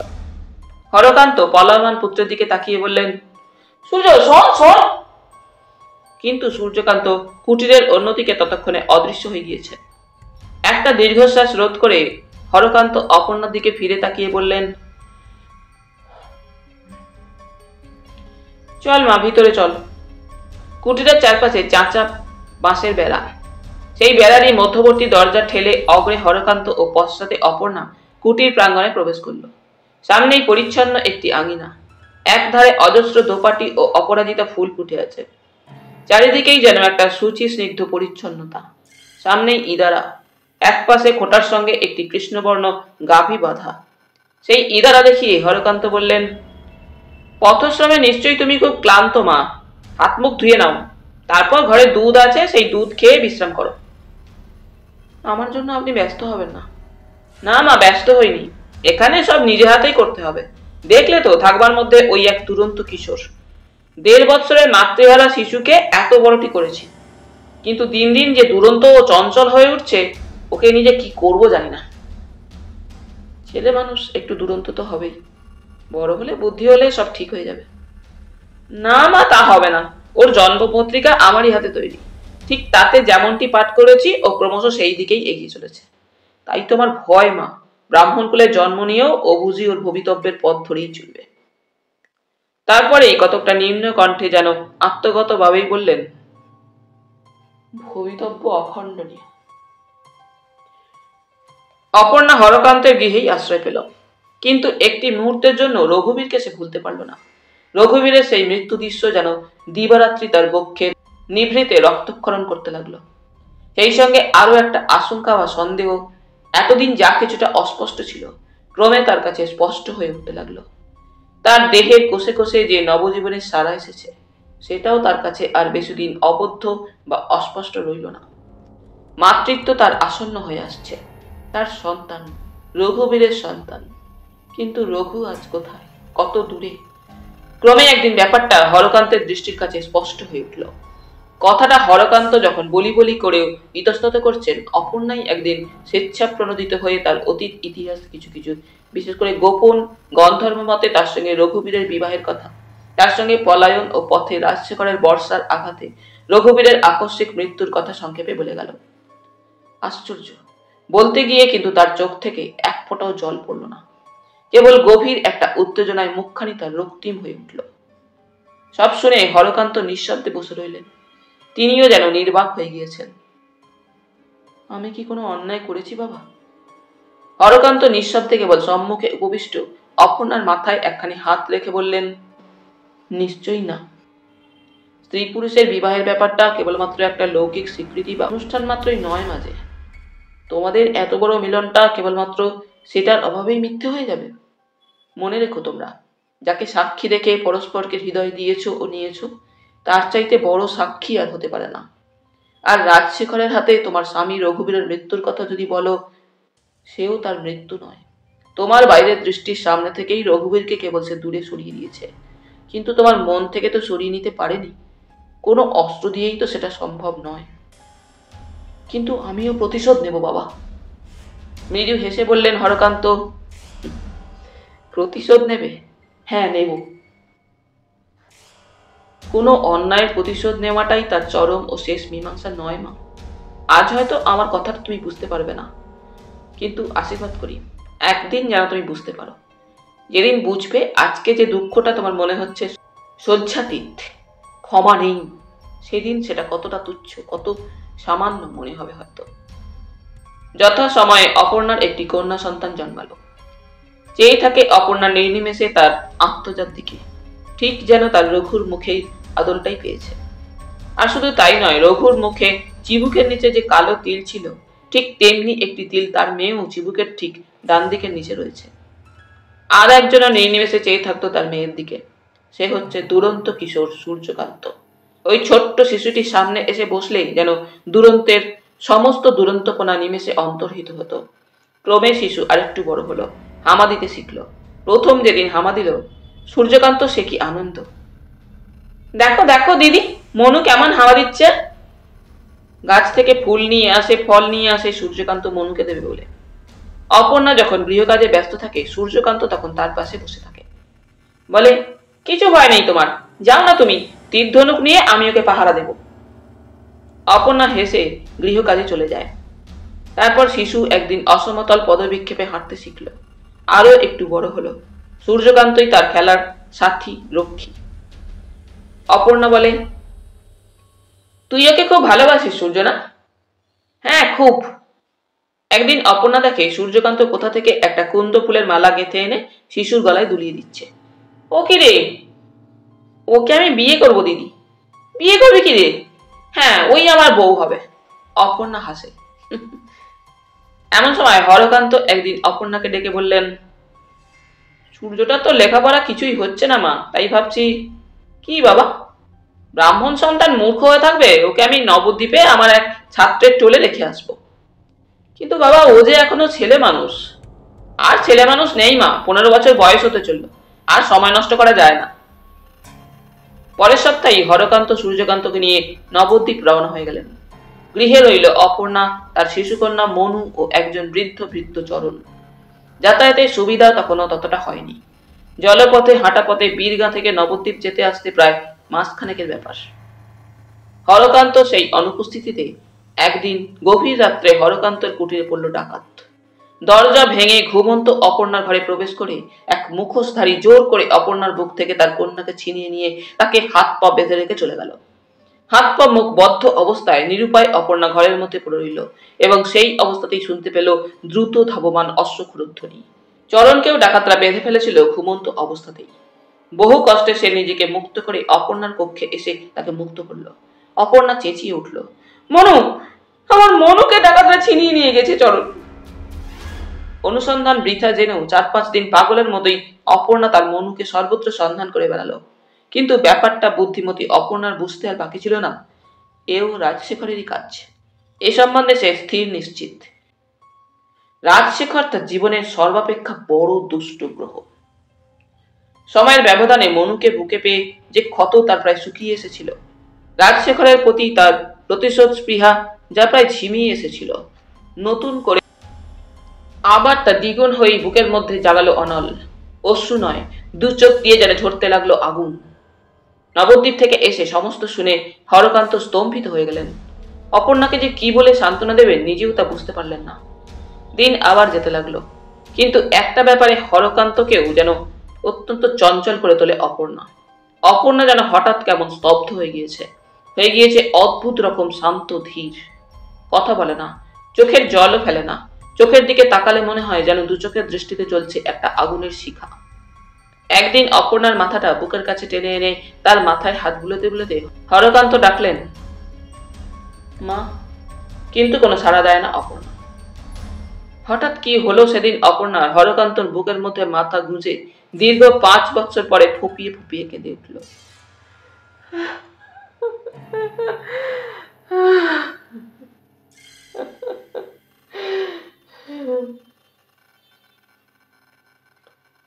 দুঃখের কপাল অপর্ণার। তাই বুঝি হরকান্ত আর বেশি দিন বাঁচলেন না। সামান্য 2 দিনের জ্বরে চোখ বুঝলেন হরকান্ত। জীবনের শেষ সমব্যথীকেও হারালো অপর্ণা। আরো 6টা বছর কেটে গেল। তারপর হঠাৎ একদিন পাঠ শেষ করে গৃহে ফিরে এলো 25 বছরের বলিষ্ঠ যুবক সূর্যকান্ত। কিন্তু কি অদ্ভুত, সূর্যকান্ত আজও ভোলেনি সেই শিশু মনুকে। অপর্ণার মুখে সমস্ত শুনে সূর্যকান্ত স্তম্ভিত হয়ে গেল। কিছুক্ষণ চুপ করে থেকে বললে, নিশ্চিন্ত থাকো মা, যেমন করে যেভাবেই হোক আমি তাকে খুঁজে আনবই। পারবি? সত্যি পারবি সূর্যকান্ত? পারবো। পরের দিন থেকেই সূর্যকান্তের অনুসন্ধান শুরু হলো। দীর্ঘ 9 মাস পরে সূর্যকান্ত একদিন গৃহে ফিরে এলো।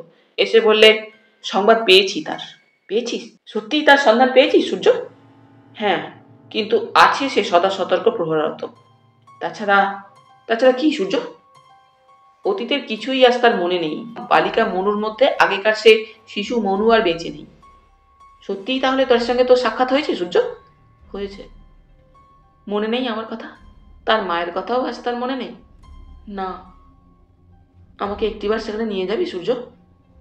না, তা হয় না। ওরে, আমি যে তাকে এক যুগ দেখিনি। ব্যস্ত হয়েও না। সংবাদ যখন একবার পেয়েছি, যেমন করে হোক তাকে নিয়ে আসা চাই। তবে তাড়াহুড়ো করে কিছু হবে না। খুব ধীরে ধীরে আমাদের এগোতে হবে। মনে পড়ে, সবই মনে পড়ে অপর্ণার। তারপর রাত্রে সূর্যকান্ত তাকে ঘোড়ায় চড়িয়ে নিয়ে গিয়েছিল। প্রদীপের আলোয় ঘুমন্ত তাকে সে দেখেছিল। সুন্দর, আরো কত সুন্দর হয়েছে তার মন। তারপরে সহসা আবার এক নিশিরাতে রাজশেখর কোথায় যে তাকে সরিয়ে ফেললো, আজ পর্যন্ত তার আর কোনো সন্ধানই করতে পারলো না অপর্ণা। সূর্যকান্তও পারল না। তাই তাই তো ছুটে গিয়েছিল শেষ পর্যন্ত দুঃসাহসে বুক বেঁধে অপর্ণা রায় বাড়িতে। এবারে সে মুখোমুখি গিয়ে দাঁড়াবে রাজশেখরের সামনে। জিজ্ঞাসা করবে স্পষ্টপুষ্টি কোথায় রেখেছে সে তার মেয়েকে। আর প্রশ্ন করবে সে কেন এমনি করে রাজশেখর তার সমস্ত জীবনটাকে নষ্ট করে দিল। কি অপরাধ করেছিল সে তার কাছে? কিন্তু ঘরের বাইরে পদশব্দ শুনে ত্রস্তে দবির খাঁ যখন অপর্ণাকে আর কিছু বলবার আগেই এক প্রকার ঠেলেই কক্ষ থেকে বের করে দিলেন। অপর্ণা কয়েকটা মুহূর্ত স্তব্ধ হয়ে দাঁড়িয়ে থেকে ধীরে ধীরে এগিয়ে চলল বাগানের মধ্যেই। এই সেই অশোক বৃক্ষতল না, এখানে এক রাত্রে আলিঙ্গনাবদ্ধ সে ও রঘু রাজশেখরের কাছে ধরা পড়েছিল। একটা দীর্ঘশ্বাস বুঝি অপর্ণার বুকখানা কাঁপিয়ে বের হয়ে যায়। উৎসবের বাড়ি। মাধবী এসে 3-4 বার ঠাকুর ঘরের বন্ধ দরজার সামনে ডাকাডাকি করেও দরজা খোলাতে পারিনি। শেষ পর্যন্ত রাজশেখর এসে যখন দরজায় ধাক্কা দিয়ে ডাকলেন, সুরেশ্বরী। সুরেশ্বরী দরজা খুলে দিলেন। কিন্তু স্ত্রীর মুখের দিকে তাকিয়ে কি জানি কেন রাজশেখর চমকে উঠলেন। ক্ষীণ কণ্ঠে প্রশ্ন করলেন, কি হয়েছে সুরু? শুভ কাজ নির্বিঘ্নে হয়ে গেছে তো? হ্যাঁ। কখন তারা এসে পৌঁছাচ্ছে? বিকেল নাগাদ এসে পৌঁছাবে। সুরেশ্বরী অতঃপর স্বামীর পাশ কাটিয়ে অন্তরের দিকে অগ্রসর হতেই রাজশেখর আবার ডাকলেন, সুরো। ফিরে দাঁড়ালেন সুরেশ্বরী। বলো। এত সাত করে তুমি তোমার ছেলের বিয়ে দিলে, তবে আজ তোমার চোখে জল কেন সুরো? জল? হ্যাঁ, ঠাকুরঘরের দরজা এটে নিশ্চয়ই তুমি কাঁদছিলে। কিন্তু কথা তাদের শেষ হলো না। অদূরে প্রিয় অনুচর রাঘব নিঃশব্দে এসে দাঁড়ালো। রাজশেখর তার ঘরের দিকে চলে গেলেন। সুরেশ্বরী চলে গেলেন অন্দরের দিকে। রাঘব নিঃশব্দ পায়ে অনুসরণ করলো রাজশেখরকে। নিজের শয়নকক্ষে প্রবেশ করে ফিরে দাঁড়ালেন রাজশেখর রাঘবের দিকে। কি রে রাঘব? হুজুর। কি হয়েছে? আজ সকালে বাগানে অশোক গাছটার নিচে একটা জিনিস কুড়িয়ে পেয়েছি হুজুর। জিনিস কি? রাঘব এগিয়ে গিয়ে ঘরের কোণে রক্ষিত বিরাট লৌহ সিন্দুকটার পিছন থেকে যে বস্তুটা এনে রাজশেখরের হাতে দিল, সেটা দেখে রাজশেখর কয়েকটা মুহূর্ত বিস্ময়ে যেন একেবারে স্তব্ধ হয়ে রইলেন। একটি রেশমি ওড়না, ফিকে আকাশ নীল রঙের, স্ত্রীলোকের ওড়না। অশোক গাছের নিচে তুই কুড়িয়ে পেয়েছিস এটা? হ্যাঁ হুজুর। বিপ্রলব্ধ। সত্যি বিচিত্র মানুষের মন, আর তার চাইতেও বিচিত্র বুঝি পুরুষ মানুষের মন। নইলে সূর্যকান্ত ওইভাবে কি করে চন্দ্রার জন্য মরিয়া হয়ে উঠতে পারে? যে সূর্যকান্ত কৈশোরে একদিন শিশু চন্দ্রাকে কৈশোর সুলভ স্নেহ ও খেলার নেশায় বলতে গেলে বুকে পিঠে দোল দিয়েছে, সেই সূর্যকান্তই যৌবনে সেই শিশুকেই 9-10 বৎসরের বালিকা অবস্থায় দেখে মনের মধ্যে দুর্বার আকর্ষণ বোধ করে কি করে? কি করে সেই 9-10 বৎসরের বালিকা যুবক সূর্যকান্তর মনে রং ধরায়? অবশ্য 9-10 বৎসরের বালিকা চন্দ্রার বাড়ন্ত গড়নের জন্য তাকে কিশোরীর মতোই দেখাতো। কিন্তু তবু তো সে বালিকাই। কিন্তু সে যাই হোক, বন্দিনী বালিকা চন্দ্রাকে প্রথম দিন থেকেই সূর্যকান্তর মন আকর্ষিত করছিল। সেই চন্দ্রালোকিত নিশীথে পর্যুদস্ত অপমানিত ও শশাঙ্ক শেখরের হাতে নিপীড়িত সূর্যকান্ত কৃষ্ণসাগরের অথই জলরাশির মধ্যে ঝাঁপিয়ে পড়ে ডুব দিয়ে এবং দীর্ঘ এক ডুব সাঁতার দিয়ে যখন আবার জলের উপর মাথা তুলল, তীর তখন আবছা অস্পষ্ট, পশ্চাতে বহু দূরে। সম্মুখে পশ্চাতে দক্ষিণে বামে দিগন্ত প্রসারী কৃষ্ণসাগর যেন জ্যোৎস্না চন্দনে মাখা। সূর্যকান্ত পূবমুখ সাঁতরে চলল। বুকের মধ্যে শত বৃশ্চিক দংশনের মতোই জ্বলছে যেন তখন তার অপমানের নিদারুণ জ্বালা, পরাজয়ের মর্মন্তুত এক গ্লানি। শশাঙ্ক শেখরকে যত সহজে সে পর্যুদস্ত করবে ভেবেছিল, এখন বুঝতে পারছে তা সম্ভব নয়। শশাঙ্কের কবল থেকে অত সহজে তার আকাঙ্ক্ষিত চন্দ্রাকে ছাড়িয়ে আনা যাবে না, সম্ভব নয়। অথচ চন্দ্রার আশাও সে ছাড়তে পারে না, জীবিত থাকতে নয়। সেদিন সেই নির্জন কুটিরে বন্দিনী বালিকা চন্দ্রা তার মনের মধ্যে যে লোভের আগুন জ্বালিয়েছিল, আজ তারই যৌবন দীপ্ত দেহবল্লভী যেন কামনার সেই আগুনকে শত শিখায় লেলিহান করে তুলেছে। অপর্ণার প্রতি নেহাত সহানুভূতিতেই একদিন সূর্যকান্ত বিদেশ হতে প্রত্যাগমনের পর অপর্ণার মুখে সব শুনে চন্দ্রার খোঁজে বের হয়েছিল। তারপর ঘটনাচক্রে যে মুহূর্তে সেই বন্দিনী বালিকা তার চোখে পড়ল, অপর্ণার প্রতি নিছক সহানুভূতিটা চন্দ্রার প্রতি প্রবল একটা আকর্ষণে পর্যবসিত হলো। প্রথম দর্শনেই বালিকা চন্দ্রার প্রতি মুগ্ধ সূর্যকান্ত অতঃপর দিবারাত্রের বেশিরভাগ সময়টাই সেই গৃহের আশেপাশে ঘুরঘুর করে বেড়াতে লাগলো। মনে মনে চন্দ্রাকে করায়ত্ত করবার একটা ফন্দি পিকির সন্ধান করে বেড়াতে লাগলো। চন্দ্রাকে তার চাই, যেমন করেই হোক। সূর্যকান্ত ভালো করেই বুঝেছিল প্রতিপক্ষ প্রবল, তাই সহসা কিছু একটা করবার যেন সাহস পাচ্ছিল না। চন্দ্রার সতর্ক প্রহরায় ছিল দুজনের সদা জাগ্রত দুজন সেন চোখের দৃষ্টি, পদ্মাদাসী ও পশ্চিমা মাহাঙ্গু সর্দার। মাহাঙ্গুকে দেখলে মনে হতো যেন সে বুঝি সাক্ষাৎ শয়তানেরই প্রতীক। বেটে খাটো লোকটা, কালো কুচকুচে কোষ্ঠী পাথরের মতো গাত্রবর্ণ। একটু একটু করে ধীরে ধীরে সূর্যকান্ত মাহাঙ্গুর সঙ্গে ভাব জমায়। ক্রমে তার বিশ্বাস আদায় করে গৃহাভ্যন্তরে প্রবেশাধিকার পেয়েছিল। তারপর অবশ্য পদ্মার মন ভিজতে সূর্যকান্তের বেশি দেরি হয়নি, কিন্তু গোলযোগ বাঁধল চন্দ্রাকে নিয়ে। শৈশবের চন্দ্রার সূর্যকান্তের কোনো স্মৃতি মনে ছিল না, এবং তা থাকারও কথা নয়। দীর্ঘকাল পরে বালিকা চন্দ্রাকে দেখেই সূর্যকান্ত মুগ্ধ হলেও চন্দ্রার মনে কিন্তু কোনো রেখাপাতি করল না। আর করা হয়তো সেটা সেদিন সম্ভবও ছিল না বালিকা চন্দ্রার পক্ষে। বরং সূর্যকান্তের দুই চক্ষুর ক্ষুদিত দৃষ্টি প্রথম থেকেই চন্দ্রার মন সূর্যকান্তের প্রতি তাকে বিরূপ করে তুলেছিল। নারীর মনও বিচিত্র। পুরুষের যে চোখের দৃষ্টি তাকে মুগ্ধ করে, সময় বিশেষে সেই চোখের দৃষ্টি আবার মনকে তীব্র বৃতৃষ্ণায় বিরূপ করে তোলে পুরুষের প্রতি। দুর্ভাগ্য সূর্যকান্তর। প্রথম দর্শনেই তার প্রতি বালিকা চন্দ্রা বৃতৃষ্ণ হয়ে উঠেছিল। তবু সূর্যকান্ত নিরাশ হয়নি, হতোদ্যম হয়নি। এমনকি শেষ পর্যন্ত চন্দ্রা যখন তাকে রূঢ় প্রত্যাখ্যানে ফিরিয়ে দিয়েছে, তখনও সে এতটুকু নিরাশ বা বিচলিত হয়নি। এমনিতেই সে রাজি না হয় জোর করে ছিনিয়ে নিয়ে গিয়ে সে তাকে আপনার করে নেবে, সূর্যকান্ত ঠিক করেছিল। এবং মনে মনে তখন তার সমস্ত পরিকল্পনা একেবারে ঠিক। আগামী অমাবস্যার রাত্রে মাহাঙ্গু ও পদ্মা যখন অজ্ঞাতে দুধের সঙ্গে তীব্র বিষপানে চিরনিদ্রায় আচ্ছন্ন হয়ে পড়বে, তখন সে রাতারাতি চন্দ্রাকে চুরি করে পালাবে। ঠিক এমনি সময় অকস্মাৎ অঘটন ঘটে গেল। পূর্ব পরিকল্পনা মতো অমাবস্যার আগের প্রত্যুষে সেই গৃহে এসে দুয়ার দিয়ে ভিতরে প্রবেশ করতে গিয়ে সূর্যকান্ত থমকে দাঁড়ালো। দুয়ারের ঠিক এক পাশে মাহাঙ্গুর ইস্পাতের মতো কালো দেহটা চাপ বাঁধা কালো রক্তের মধ্যে স্থির হয়ে পড়ে আছে, আর তার বুকের মধ্যে বিঁধে আছে সমূলে একটা বর্ষা। ধক করে উঠল যেন সূর্যকান্তের বুকের ভিতরটা অনিশ্চিত একটা আশঙ্কায়। সমস্ত বাড়িটা যেন অদ্ভুত রকম স্তব্ধ।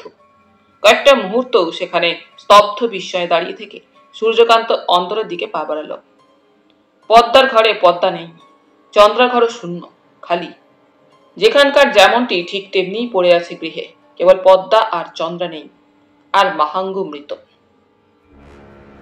3-4 দিন অনাহারে পাগলের মতো সেই শূন্য গৃহের চারপাশে ভূতগ্রস্তের মতো ঘুরে ঘুরে বেরিয়েছিল সূর্যকান্ত। কোথায় গেল চন্দ্রা, কোথায় গেল পদ্মা? সম্পূর্ণ নির্জন স্থানে সেই গৃহ। আশেপাশে কোনো জনমনীষীর বসতিও নেই, যাকে শুধাবে সে চন্দ্রার সংবাদ। বুকে বর্ষাবিদ্ধ মাহাঙ্গুর মৃতদেহ ও নিরুদ্দিষ্ট পদ্মা ও চন্দ্রার ব্যাপারে যতটুকু বোঝা যায়, তার চাইতে বেশি কিছু বুঝবার উপায়ও ছিল না। তবু সূত্রহীন সেই রহস্যের কিনারায় স্থির প্রতিজ্ঞ সূর্যকান্ত আশা ছাড়তে পারল না। চন্দ্রাকে সে হারাতে পারবে না, যেমন করে হোক তাকে খুঁজে বের করতেই হবে। যে গৃহে চন্দ্রা বন্দিনী ছিল, তার আধপ্রস্তাক দূরে কয়েকটি কৃষক শ্রেণীর লোক বাস করত। অনির্দিষ্টভাবে ঘুরতে ঘুরতে সেদিন দ্বীপ্রহরে সেখানে আসতেই মতিলাল নামে এক কৃষকের সঙ্গে দেখা হলো। মতিলালের সঙ্গে সূর্যকান্তের কিছুটা পূর্ব পরিচয় ছিল এবং মতিলালই একদিন বন্দিনী চন্দ্রার সংবাদ তাকে দিয়েছিল। যে গৃহে চন্দ্রা বন্দিনী ছিল সেটা পাকা বাড়ি। দ্বীপ্রহরে সেদিন তৃষ্ণার্ত সূর্যকান্ত ঘুরতে ঘুরতে ক্লান্ত হয়ে এসে মতিলালের কুটিরের দাওয়ায় এসে বসল। কি খবর কর্তা? এতদিন দেখিনি যে। বড় পিপাসা পেয়েছে, এক গ্লাস জল খাওয়াতে পারো মতি? সূর্যকান্তের কথায় বৃদ্ধ মতিলাল শিউরে ওঠে। বলে, সে কি কর্তা, আপনি ব্রাহ্মণ আর আমরা শূদ্র, আমাদের হাতের জল। তুমি কি জানো মতিলাল, জাত আমি মানি না। যাও জল নিয়ে এসো। কিন্তু কর্তা। কেন মিছে তর্ক করছো? যাও জল নিয়ে এসো। বৃদ্ধ মতিলাল তার নাতনি ভবানীকে জল আনতে বললে। হঠাৎ একসময় সূর্যকান্ত বললে, এদিককার খবর কিছু জানো মতিলাল? কিসের খবর কর্তা? ওই যে তোমাদের ওই পুরাতন ভাঙা জমিদার বাড়িতে যে মেয়েটি থাকতো। না তো, মতিলাল বললে। তাকে যেন কারা চুরি করে নিয়ে গেছে। সে কি কর্তা? মাহাঙ্গ সর্দার যে বাঘ। মৃদু হেসে সূর্যকান্ত বললে, সে বাঘকেও থাবা মেরে শেষ করে দিয়েছে। বলে সংক্ষেপে সূর্যকান্ত ব্যাপারটা যেমন দেখেছিল বলে গেল। সর্বনাশ, কি বলছেন বাবু? হ্যাঁ, কিন্তু মতিলাল, কার এমন বুকের পাটা হলো? আমার কি মনে হয় কর্তা। কি? মতিলালকে বাধা দিয়ে প্রশ্ন করে সূর্যকান্ত। এ বোধহয় সেই রাই মশাই এর কীর্তি। রাই মশাই? হ্যাঁ কর্তা, আমাদের জমিদার রাই মশাই। সত্যি তো, এই সম্ভাবনাটা যে একবারও সূর্যকান্তের মাথায় উঁকি দেয়নি। রাজশেখর রায় তো চন্দ্রাকে সরিয়ে নিয়ে যেতে পারে, কিন্তু পরক্ষণেই আবার মনে হলো, তাহলে মাহাঙ্গকে হত্যা করা হলো কেন? জলের পাত্র হাতে ইতিমধ্যে কখন যে একসময় দাওয়ার এক পাশে এসে মতিলালের নাতনি ভবানী দাঁড়িয়েছে এবং ওদের শেষের সব কথা মন স্থির করে কান পেতে শুনছে, মতিলাল বা সূর্যকান্ত দুজনের একজনও টের পায়নি। হঠাৎ ভবানীর কথায় দুজনে চুপপথ চমকে ফিরে তাকালো। আমি দেখেছি দাদু। কি দেখেছিস? দিন পাঁচেক আগে মাঝরাতে বাইরে বেরিয়েছিলাম, হঠাৎ কানে এলো ঘোড়ার খুরের শব্দ। তাকাতেই সামনে গিয়ে দেখলাম যে হাওয়ার মতো ছুটে চলে গেল ঘোড়ায় চেপে কে একজন। সত্যি বলছো ভবানী? সূর্যকান্ত প্রশ্ন করে। হ্যাঁ, মাঝরাতে সেদিন চাঁদ উঠেছিল, স্পষ্ট দেখলাম কালো একটা চাদরে গা ঢাকা কে একজন লোক একটা ঘোড়ায় চেপে ছুটে চলেছে, আর তার সামনে আর একজন ঘোড়ার পিঠে বসে। এই পর্যন্ত শুনেই সূর্যকান্ত উঠে বসলো। বললে, আমি যাই। কর্তা জল খাবেন না? না। একটা মুহূর্ত যেন আর দেরি করবার সময় নেই সূর্যকান্তর। আর তার কোনো দ্বিধা বা সংশয় নেই, এ নিশ্চিত সেই রাজশেখর রায়েরই কাজ। সেই চন্দ্রাকে আবার স্থানান্তরিত করেছে। উঠে পড়ে সেই প্রখর রৌদ্রের মধ্যেই সূর্যকান্ত হন হন করে চলতে লাগলো। সর্বাগ্রে তার একবার অপর্ণার সঙ্গে কথা বলা প্রয়োজন। জানে অপর্ণা দীর্ঘদিন একদা সেই গৃহে ছিল, তার মুখেই শোনা, তার কাছ থেকেই সে সমস্ত সংবাদ সংগ্রহ করবে। তারপর যাবে সে একেবারে সোজা রাজশেখরের গৃহে। চন্দ্রাকে তার চাই। কিন্তু চন্দ্রার খোঁজ পাওয়া সত্ত্বেও সঙ্গে সঙ্গেই সূর্যকান্ত চন্দ্রার খোঁজে যেতে পারল না। মতিলালের কুটির থেকে বের হওয়ার সঙ্গে সঙ্গেই সে রাজশেখরের সতর্ক অনুচরদের হাতে বন্দী হলো। একদিন দুদিন নয়, দীর্ঘ 6 বৎসর সূর্যকান্ত সেই ঘরে বন্দী থাকার পর একদিন আবার কৌশলে নিজেকে মুক্ত করে প্রথমেই অপর্ণার খোঁজে নিজ গৃহের দিকে ছুটল। বৈকালে পরন্ত রৌদ্রে হরকান্তর কুটির দাওয়ায় মুহ্যমানের মতো বসেছিল অপর্ণা। সূর্যকান্তর গলার স্বরে সে চমকে মুখ তুলে তাকালো। দিদি, কে? সূর্যকান্তকে প্রথমটায় চিনতেই পারে না অপর্ণা। এক মুখ, দাড়ি, গোঁফ, শীর্ণ চেহারা। চিনতে পারছো না দিদি? আমি সূর্যকান্ত। সূর্যকান্ত, তুমি আজও বেঁচে আছো? কিন্তু এতকাল তুমি কোথায় ছিলে? এ কি চেহারা হয়েছে? সত্যি ধুলি ধূসর বেশ, রুক্ষ এলোমেলো মাথার কেশ, চক্ষু দুটি লাল। চন্দ্রার সমস্ত সংবাদ ও নিজের গত 6 বৎসরের বন্দী জীবনের কথা সংক্ষেপে বলে গেল সূর্যকান্ত। অপর্ণা চুপ। তারপর ধীরে ধীরে বললে, তাই সেখানে গিয়ে কাউকে দেখিনি। দেখবে কি, চন্দ্রাকে কৃষ্ণসাগরের জমিদার রাজশেখর সরিয়ে ফেলেছে দিদি। সে কি, কে বললে? হ্যাঁ, কিন্তু তুমি চিন্তা করো না দিদি, চন্দ্রাকে আমি শয়তান রাজশেখরের কবল থেকে ছিনিয়ে আনবই। কিন্তু এবার আমি তোমার সাহায্য চাই। আমার সাহায্য? হ্যাঁ, রায়বাড়ির কিছুই আমি জানি না, সেখানকার সমস্ত খবর তোমার কাছেই আমি জানতে চাই। কালই আমি তার সন্ধানে বের হব। সঙ্গে সঙ্গে যেন পটে আঁকা ছবির মতোই মনের পাতায় ভেসে ওঠে অপর্ণার কৈশোর ও যৌবনের সেই রক্তস্মৃতি। অথই কালো জল কৃষ্ণসাগরের। হাওয়ায় দুলে দুলে ওঠা সেই কৃষ্ণসাগরের তীরে বেতস ও কাশবন, সুবিশাল রায়বাড়ির মহলের পর মহল। মনে পড়ে তার রঘুবীরকে, মনে পড়ে তার সেই পিতার মতো স্নেহময় ওস্তাদ দবির খাঁকে। দাওয়ার উপর বসে বসেই অপর্ণা বলে গেল তার দুঃখের ইতিহাস সূর্যকান্তকে সেই রাত্রে। চোখের কোণে তার কখনো জল, কখনো আগুন। পরে তিনি সূর্যকান্ত বের হয়ে পড়ল।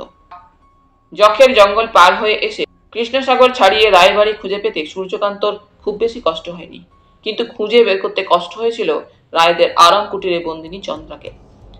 দীর্ঘ 2 মাস ধরে খুঁজে খুঁজে সেই চন্দ্রার সন্ধান পেয়েছিল রায়বাড়ির থেকে অনেকটা দূরে আরাম কুটিরে।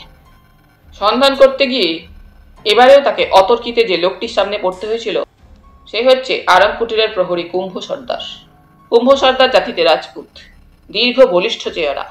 বয়স তখন তার 50 হলেও দেহে যেমন তার ছিল অসুরের মতো শক্তি, তেমনি লাঠি ও বর্ষা চালনায় অসাধারণ দক্ষতা। বাঘিনী যেমন সদা সতর্ক দৃষ্টি মেলে তার বাচ্চাকে পাহারা দেয়, তেমনি করেই পাহারা দিত কুম্ভ সর্দার সর্বদা চন্দ্রাকে। কিন্তু তার গতিবিধি ছিল আরাম কুটিরের বাইরেই সীমাবদ্ধ। ভিতরে প্রবেশের তার কোনো অনুমতি ছিল না। সেখানে সরোজই ছিল সর্বে সর্বা। সূর্যকান্ত প্রথমটায় ভেবেছিল মাহাঙ্গু সর্দারের মতো কুম্ভ সর্দারকেও হাত করে নেবে, কিন্তু প্রথম দিন আরাম কুটিরের সামনে সূর্যকান্তকে ঘোরাফেরা করতে দেখে কুম্ভ সর্দার স্পষ্টপষ্টি যখন তাকে বলে দিল ওখানে ঘোরাফেরা করলে ঠ্যাং ভেঙে দেবে, সূর্যকান্ত সরে পড়েছিল। তারপর থেকে গোপনে গোপনে আরাম কুটিরের পশ্চাৎ দিক দিয়ে ভিতরে প্রবেশের সুযোগ খুঁজতে লাগলো। চন্দ্রাকে ওই আরাম কুটিরেই এনে যে বন্দিনী করে রাখা হয়েছে সে কথা সঠিকভাবে না জানলেও সন্দেহ তার ছিল যে চন্দ্রা ওই আরাম কুটিরেই আছে বন্দিনী হয়ে। সুযোগ মিললেই শুধু হবে না, আরাম কুটিরে প্রবেশের একটা পথ চাই। ঘুরে ঘুরে চারিদিকে দেখতে দেখতে সূর্যকান্ত একটা পথ খুঁজে পেল। আরাম কুটিরের দক্ষিণ দিকে প্রকাণ্ড শাখা প্রশাখা বহুল বহুদিনকার পুরাতন একটি নিমের গাছ।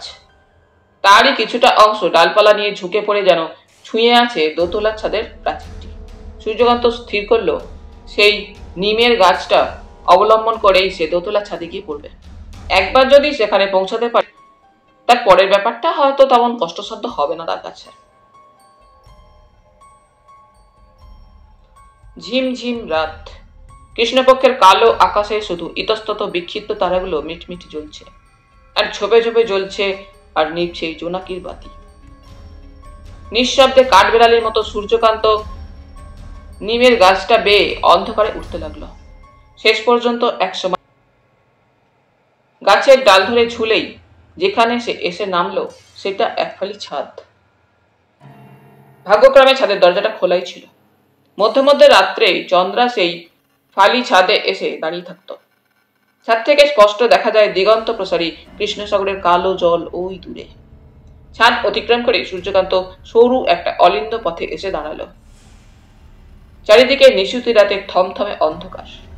ছায়ার মতোই পা টিপে টিপে এগিয়ে চলল সূর্যকান্ত। ক্ষীণ একটা আলোর আভাস এবারে চোখে পড়ে। প্রথমে যে ঘরটা পড়ল তার দরজায় একটা তালা ঝুলছে। আরো একটু পা টিপে টিপে নিঃশব্দে এগিয়ে যেতেই ঈষৎ উন্মুক্ত একটি দ্বারপথ তার নজরে এলো। সেই ঈষৎ উন্মুক্ত দ্বারপথেই ক্ষীণ আলোর আভাস। উঁকি দিল সূর্যকান্ত সেই দ্বারপথে, কিন্তু চোখে তেমন কিছুই পড়ল না, খানিকটা আলোর সচ্ছলতা ছাড়া। ধীরে, অতি ধীরে কপাট দুটো একটু ঠেলে কক্ষের ভিতর দৃষ্টিপাত করলো সে এবারে। ওই তো কে শয্যার উপরে নিদ্রামগ্ন। পা টিপে টিপে সূর্যকান্ত কক্ষ মধ্যে প্রবেশ করলো। একধারে পিল সুজের ওপর জ্বলছে প্রদীপ। প্রদীপের ম্লান আলোয় সমগ্র কক্ষখানি যেন স্বপ্নের মতোই মনে হয়। ওই তো চন্দ্রা শয্যার উপরে শুয়ে ঘুমিয়ে। দীর্ঘকাল পরেও চন্দ্রাকে চিনতে তার কষ্ট হয়নি। পেয়েছে সে তার চন্দ্রাকে খুঁজে। তৃষিত দুটি চক্ষুর দৃষ্টি মেলে নির্নিমেষে চেয়ে থাকে ঘুমন্ত সেই আকাঙ্ক্ষিত মুখখানির দিকে। চন্দ্রা, চন্দ্রা, দেখার তৃষ্ণা বুঝি মেটে না।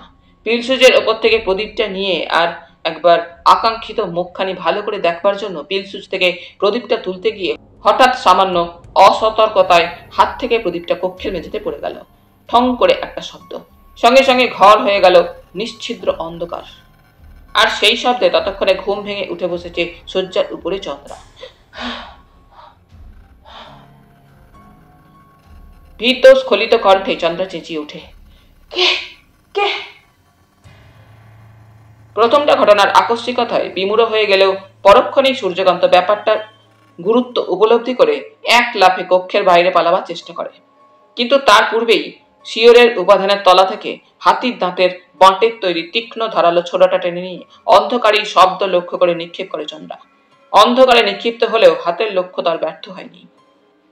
নিক্ষিপ্ত ছোড়াটা গিয়ে পলায়ন পর সূর্যকান্তের বাম পায়ের উপরিভাগে বিদ্ধ হয়। কক্ষের বাইরে মুহূর্তের জন্য দাঁড়ায় সূর্যকান্ত, তারপরে নিচু হয়ে বিদ্ধ ছোড়াটা এক টানে তুলে সেখানেই ফেলে দিয়ে ছুটে পালায়। পায়ের শব্দ মিলিয়ে যাবার পরও কিছুটা সময় কেটে গেল। ওদিকে ততক্ষণে সরজুরও ঘুম ভেঙে গিয়েছিল। দুখানা ঘরের পাশের ঘরেই সরজু শোয়ে। সে ছুটে আসে চন্দ্রার কক্ষে। ঘর অন্ধকার দেখে ডাকে, চন্দ্রা, চন্দ্রা। কে? সরজু? হ্যাঁ, ব্যাপার কি? ঘর অন্ধকার কেন? কিসের যেন একটা শব্দ শুনলাম। ঘরে এসো সরজু। কক্ষের মধ্যে প্রবেশ করে সরজুই আবার অন্ধকার হাতরে হাতরে প্রদীপটা খুঁজে জ্বালালো। কক্ষ আবার প্রদীপের আলোয় স্পষ্ট হয়ে উঠল। কে যেন আমার ঘরে ঢুকেছিল সরজু। কি পাগলের মতো বকছিস? দোতলার উপরে কে আবার আসবে? আর আসবেই বা কোন পথে? হয়তো স্বপ্ন দেখেছিস। চন্দ্রা কোনো জবাব না দিয়ে শয্যা থেকে উঠে খোলা দরজার দিকে এগিয়ে যায় প্রদীপটা হাতে করে, এবং লক্ষ্য করতেই দরজার ঠিক সামনেই তার হাতে নিক্ষিপ্ত ছোড়াটা পড়ে আছে দেখতে পেল। ছোড়ার তলায় তখনও তাজা রক্তচিহ্ন বর্তমান। শুধু তাই নয়, রক্তচিহ্ন আশেপাশে দেখা গেল। সরজু চন্দ্রাকে প্রদীপ হাতে দরজার দিকে এগিয়ে যেতে দেখে তাকে অনুসরণ করেছিল। সমস্ত কিছু তারও নজরে পড়ে। তাই তো, রক্ত, ছোড়া, এসব। কিন্তু সরজুর কথায় বাধা দিল চন্দ্রা। এখন তো বুঝতে পারছো স্বপ্ন নয়। কিন্তু আশ্চর্য, কি করে লোক এলো? তবু বলে সরজু। রক্তের চিহ্ন অনুসরণ করে দেখা গেল তা বরাবর চলে গিয়েছে অলিন্দ অতিক্রম করে সংলগ্ন খোলা ছাদ পর্যন্ত। এবারে আর ব্যাপারটা হৃদয়ঙ্গম করতে সরজু বা চন্দ্রার কারোরই কষ্ট হয় না। দুঃসাহস লোকটার সন্দেহ নেই, তা সে যেই হোক না কেন। কিন্তু কে কে কে এমন ভাবে চোরের মতো নিশি রাতে গাছ বেয়ে উঠে এই ছাদে নেমে চন্দ্রার কক্ষে গিয়ে প্রবেশ করেছিল? কি উদ্দেশ্যেই বা করেছিল? সবটাই যেন দুজনের কাছে দুর্বোধ্য থেকে যায়। বাকি রাতটুকু কারোরই আর ঘুম এলো না। পরের দিনই কুম্ভ সর্দারকে ডেকে আনলো সরজু। ঘোড়া নেমে যে শাখা প্রশাখাগুলো দোতলায় ছাদের উপর নেমে এসেছিল সেগুলো কেটে ছাটিয়ে নিল। আহত রক্তাক্ত সূর্যকান্ত সমস্ত যন্ত্রণাকে উপেক্ষা করেই গাছ থেকে কোনো মতে মাটিতে নেমে অন্ধকারেই ছুটতে লাগলো। চন্দ্রার হাতে নিক্ষিপ্ত ছোড়ার আঘাত সহজে তাকে নিষ্কৃতি দিল না। ক্রমে ফুলে পেকে উঠে তাকে দীর্ঘদিনের জন্য শয্যাশায়ী করে রাখল। কিন্তু দীর্ঘ 2 মাস সে শয্যাশায়ী হয়ে থাকলেও মুহূর্তের জন্য কখনো চন্দ্রার কথা বলতে পারেনি। সুস্থ হয়ে উঠবার পর আবার চন্দ্রাভূতি তাকে ঠেলে নিয়ে চলল সেই আরাম কুটিরের দিকে। কয়েকটা দিন ও রাত্রে ভূতের মতোই সে আরাম কুটিরের চারপাশে সকলের অলক্ষ্যে ঘুরে ঘুরে বেড়াতে লাগলো। সেই সময় একদিন নিশি অভিসার শেষে শশাঙ্ক যখন ছাদ থেকে নিচে নেমে আসছে সূর্যকান্ত নজরে পড়ে গেল। চমকে উঠল সূর্যকান্ত। কে লোকটা? পরপর 2 রাত শশাঙ্ককে লক্ষ্য করে, এক রাত্রে অনুসরণ করলো তাকে। চন্দ্রাই তার উদ্দেশ্য। সঙ্গে সঙ্গে হিংসার আগুন জ্বলে উঠল সূর্যকান্তর বুকের মধ্যে। তারই চোখের ওপর দিয়ে তার এতদিনের আকাঙ্ক্ষিতকে হিংসার আক্রোশে হিতাহিত জ্ঞান শূন্য হয়েই সে রাত্রে অবশেষে সে শশাঙ্কর সম্মুখে দাঁড়ালো। সাঁতার দিয়ে তীরের দিকে যেতেই সূর্যকান্তর সেই সব কথাই আজ মনে পড়ছিল। শশাঙ্ক শেখর, যেমন করে হোক তাকে তার পথ থেকে সরিয়ে ফেলতে হবেই। শশাঙ্ক কণ্টক তাকে উপড়ে ফেলতে হবেই। ক্লান্ত অবসন্ন সূর্যকান্ত ক্রমে তীরে এসে উঠল। এবং ঘাসের উপরেই টান টান হয়ে সিক্ত বস্ত্রে শুয়ে পড়ল। আকাশে চাঁদ অস্তমিত প্রায়, রাত্রিও প্রায় শেষ হয়ে এলো। ক্লান্ত দু চোখের পাতা অবসন্ন হয়ে জড়িয়ে আসছে। সেইখানেই ঘুমিয়ে পড়ল সূর্যকান্ত। হ্যাঁ, কেউ আমাকে তোমার বুক থেকে ছিনিয়ে নিতে পারবে না। সত্য মিথ্যা, ভালো মন্দ, ন্যায় অন্যায় কিচ্ছু জানি না। এইটুকু জানি যে জীবনে আমার একমাত্র সত্য তুমি। দু হাতে শশাঙ্কের গলা জড়িয়ে ধরে তার বক্ষে মুখ রেখে অশ্রুজড়িত কণ্ঠে বলছিল চন্দ্রা। ঘরের কোণে প্রদীপ শিখা জ্বলছিল মিটিমিটি। ত্রিজামা রাত্রি অবসানের পথে। হঠাৎ এমন সময় দুজনেই চমকে উঠল বাইরের বারান্দায় দ্রুত পদশব্দ শুনে। ভালো করে কিছু বুঝিয়ে উঠবার আগেই বন্ধ দুয়ারে কড়াঘাত পড়ল। চন্দ্রা, চন্দ্রা, দরজা খোল।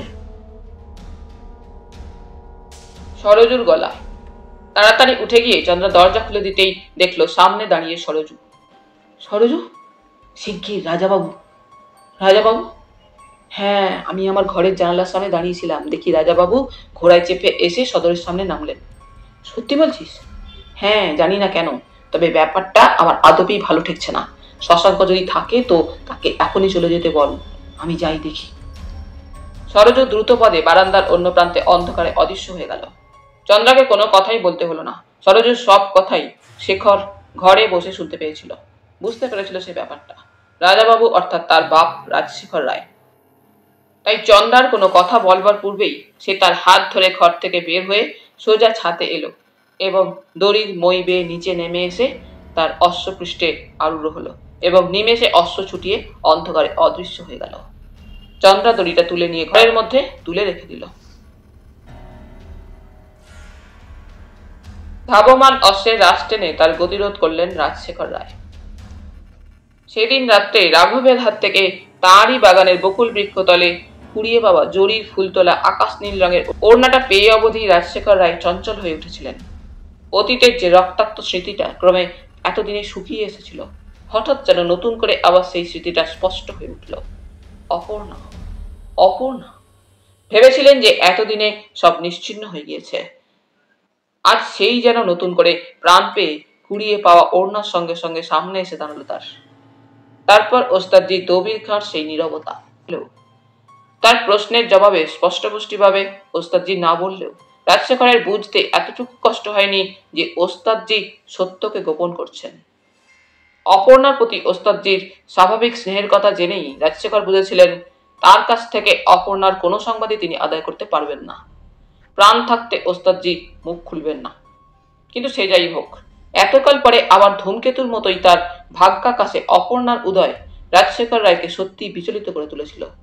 কয়েকটা দিন ও রাত্রি পাগলের মতোই চিন্তা করতে লাগলেন রাজশেখর রায়, কিন্তু কোনো দিকে কোনো পথই যেন খুঁজে পাচ্ছিলেন না মীমাংসার।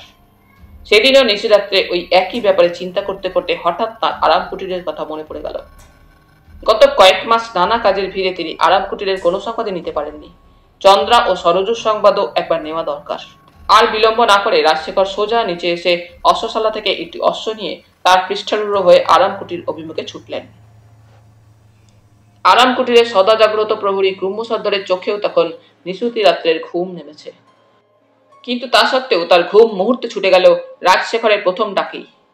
কুম্ভ, ত্রস্তে আপনাকে সামলে নিয়ে ঘরের দরজা খুলে বের হয়ে এলো কুম্ভ সর্দার। হুজুর? সরজুর সঙ্গে দেখা করব, তাকে ডাক।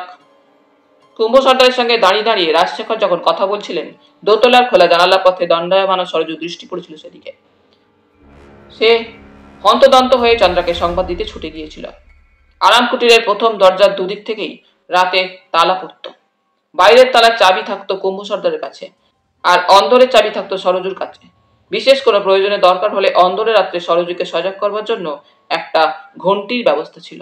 সেই ঘন্টির সঙ্গে বাঁধা দড়ির এক প্রান্ত প্রধান দরজার বাইরে ঝুলত। কুম্ভ এসে সেই দড়ির প্রান্ত ধরে টানতেই অন্দরে ঘন্টি বেজে উঠল ঢং ঢং করে। সরজু তো প্রস্তুত হয়েই ছিল। এগিয়ে এসে অন্দর থেকে প্রধান দরজার গায়ে চৌকো একটা কাঠ সরিয়ে মুখ বের করে শুধালো, কে? এবারে এগিয়ে এলেন রাজশেখর স্বয়ং। বললেন, সরজু, আমি, দরজা খোলো। সরোজ চাবি দিয়ে দরজা খুলে দিতেই রাজশেখর অন্দরে প্রবেশ করলেন। দরজা বন্ধ হয়ে গেল। বাইরে প্রহরায় দাঁড়িয়ে রইল কুম্ভ সর্দার। অনেকদিন তোদের এখানে আসতে পারিনি। তোদের সংবাদ কি সরোজ? ভালো।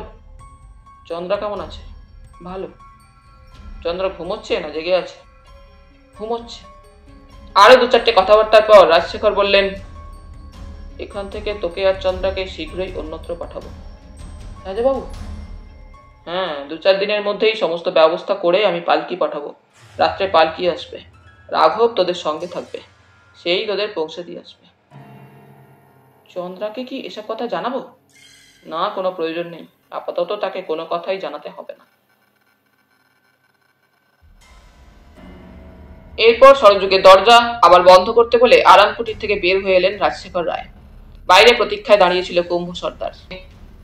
তাকে চারিদিকে সর্বদা আরো তীক্ষ্ণ নজর রাখবার আদেশ দিয়ে অশ্বপৃষ্ঠে আরোহণ করলেন রাজশেখর। সে রাত্রে আরো একজন আরাম কুটিরের পাশে পাশে সতর্ক শিকারী বিড়ালের মতো ঘুরে বেড়াচ্ছিল। সে সূর্যকান্ত। দূর থেকে সূর্যকান্ত অশ্বপৃষ্ঠে রাজশেখরকে দেখে প্রথমটা চিনতে না পারলেও পরে আড়াল থেকে রাজশেখরকে কুম্ভ সর্দারের সঙ্গে কথা বলতে শুনে চিনতে পেরেছিল। রাজশেখরকে দেখেই সঙ্গে সঙ্গে তার মনের মধ্যে একটা মতলব জেগে ওঠে।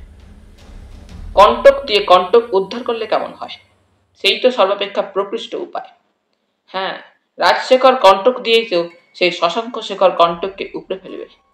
আশ্চর্য, এই কথাটা তার এতদিন একবারও মনে হয়নি কেন? কথাটা মনের মধ্যে উদয় হওয়ার সঙ্গে সঙ্গেই সূর্যকান্ত উচ্ছ্বসিত হয়ে ওঠে। সঙ্গে সঙ্গেই সে স্থির করে ফেলে, আর বিলম্ব না, আজই সে রাজশেখরের সঙ্গে দেখা করবে। সূর্যকান্ত এগিয়ে গেল। কৃষ্ণসাগরের ধার দিয়ে যে রাস্তা, সেই রাস্তা ধরে রাজশেখর ফিরবেন, সেই রাস্তার দিকেই অপেক্ষা করবে সে পথের ধারেই, যাতে ফিরতি পথে রাজশেখরের সঙ্গে সে দেখা করতে পারে। আপন মনে মন্থর দুলকি চালে অশ্ব হেঁটে চলেছিল। আর অশ্বপৃষ্ঠে উপবিষ্ট রাজশেখর চিন্তায় আচ্ছন্ন হয়েছিলেন। হঠাৎ অশ্বের হেসাধ্বনিতে চমকে তাকাতেই সামনে তাকিয়ে দেখলেন পথিপার্শ্বে কে একজন দাঁড়িয়ে। মুহূর্তে অশ্বের গতি রোধ করলেন। রাজশেখর হস্তধৃত রাষ্ট্রেনে। কে?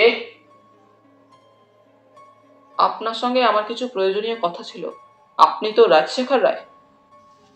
বিস্মিত রাজশেখর প্রশ্নকারীর মুখের দিকে তাকিয়ে শুধালেন, হ্যাঁ, কিন্তু কে তুমি? আমি? আমাকে আপনি তো চিনতে পারবেন না। তবে আমার নাম সূর্যকান্ত। সূর্যকান্ত নামটা শোনার সঙ্গে সঙ্গেই যেন ভূত দেখার মতো চমকে উঠেছিলেন রাজশেখর রায়। লোকটাকে চোখে দেখেননি বটে, তবে তারই নির্দেশে ওই নামেরই একটা লোককে তার অনুচরেরা 6 বছর নীলকুঠির একটা ঘরে বন্দি করে রেখেছিল। পরে সে লোকটা হঠাৎ নাকি কিছুদিন আগে মারা যায়। রাজশেখর জানতেন না যে তার অনুচরেরা তার কাছে মিথ্যা কথা বলেছিল, কিন্তু মনের সন্দেহ খুনাক্ষরে প্রকাশ না করে কয়েক পলক স্থির দৃষ্টিতে সূর্যকান্তর দিকে চেয়ে প্রশ্ন করলেন, কি চাও? বললাম তো, আপনার সঙ্গে বিশেষ কিছু প্রয়োজনীয় কথা ছিল আমার। কি কথা? সে এখানে বলা চলবে না। তাছাড়া আমার বক্তব্য আপনার কাছে পেশ করবার আগে আমাকে আপনার একটা প্রতিশ্রুতি দিতে হবে। কিসের প্রতিশ্রুতি? কথাটা যখন বলবো বলে এসেছি, তখন প্রতিশ্রুতির কথাটাও বলতে হবে বই কি। কি কথা না শোনা পর্যন্ত কোনো প্রতিশ্রুতি আমি দেব না। বিচিত্র চাপা হাসিতে ওষ্ঠপ্রান্ত কুঞ্চিত করে সূর্যকান্ত বললে, দেবেন দেবেন। কথাটা এমন, যার উপরে আপনার মান ইজ্জত অনেকখানি নির্ভর করছে। সূর্যকান্তর মুখের কথাটা শেষ হতে না হতেই যেন চক্ষের পলকে অশ্বপৃষ্ঠ হতে লাফিয়ে নিচে নামলেন রাজশেখর এবং বাঘের মতো থাবা দিয়ে তার কাঁধের একটা অংশ চেপে ধরে কঠিন সুরে বললেন, কি কথা বলতে চাও বলো? আহা, কাঁধটা ছাড়ুন। মিথ্যে ব্যস্ত হয়ে কোনো লাভ হবে না রায়মশাই। প্রতিশ্রুতি না পাওয়া পর্যন্ত আমার মুখ খুলবে না। চোপড়া, কার সামনে দাঁড়িয়ে কথা বলছিস জানিস? ঘোড়ার লাগাম তোর গলায় পেঁচিয়ে শ্বাসরোধ করে হত্যা করে ওই সায়রের পাকের তলায় পুঁতে রাখবো। বিচিত্র ব্যঙ্গের হাসি হেসে ওঠে সূর্যকান্ত। তাতে কোনো লাভই হবে না, আমার মুখ খুলবে না, আর সেই সঙ্গে রায়েদের ইজ্জত আর ইমান। বাঘের মতোই গর্জে উঠলেন রাজশেখর, সূর্যকান্ত! হ্যাঁ রায়মশাই, রায়দের ইজ্জত যদি বাঁচাতে চান তো তার মূল্য দিতে হবে বলছি। কি মূল্য চাস বল? বেশি কিছু না, সামান্য। আপনার আরাম কুটিরে যে মেয়েটিকে আপনি... সূর্যকান্ত? হ্যাঁ রায় মশাই, সেই চন্দ্রাকেই আমি বিনিময়ে চাই। মুহূর্তে যেন কি ভাবলেন রাজশেখর, তারপর বললেন, বেশ তাই হবে, কিন্তু কথা এখানে হবে না, চল আমার বিয়ে। বেশ, আপত্তি নেই তাতে, আমিও তো তাই বলছিলাম, চলুন। চল। কাছারি ঘরে বসে রাজশেখর সূর্যকান্তকে নিয়ে প্রবেশ করলেন এবং দরজার কাছে দাঁড় করিয়ে রাখলেন লেঠেল সর্দার শম্ভুচরণকে।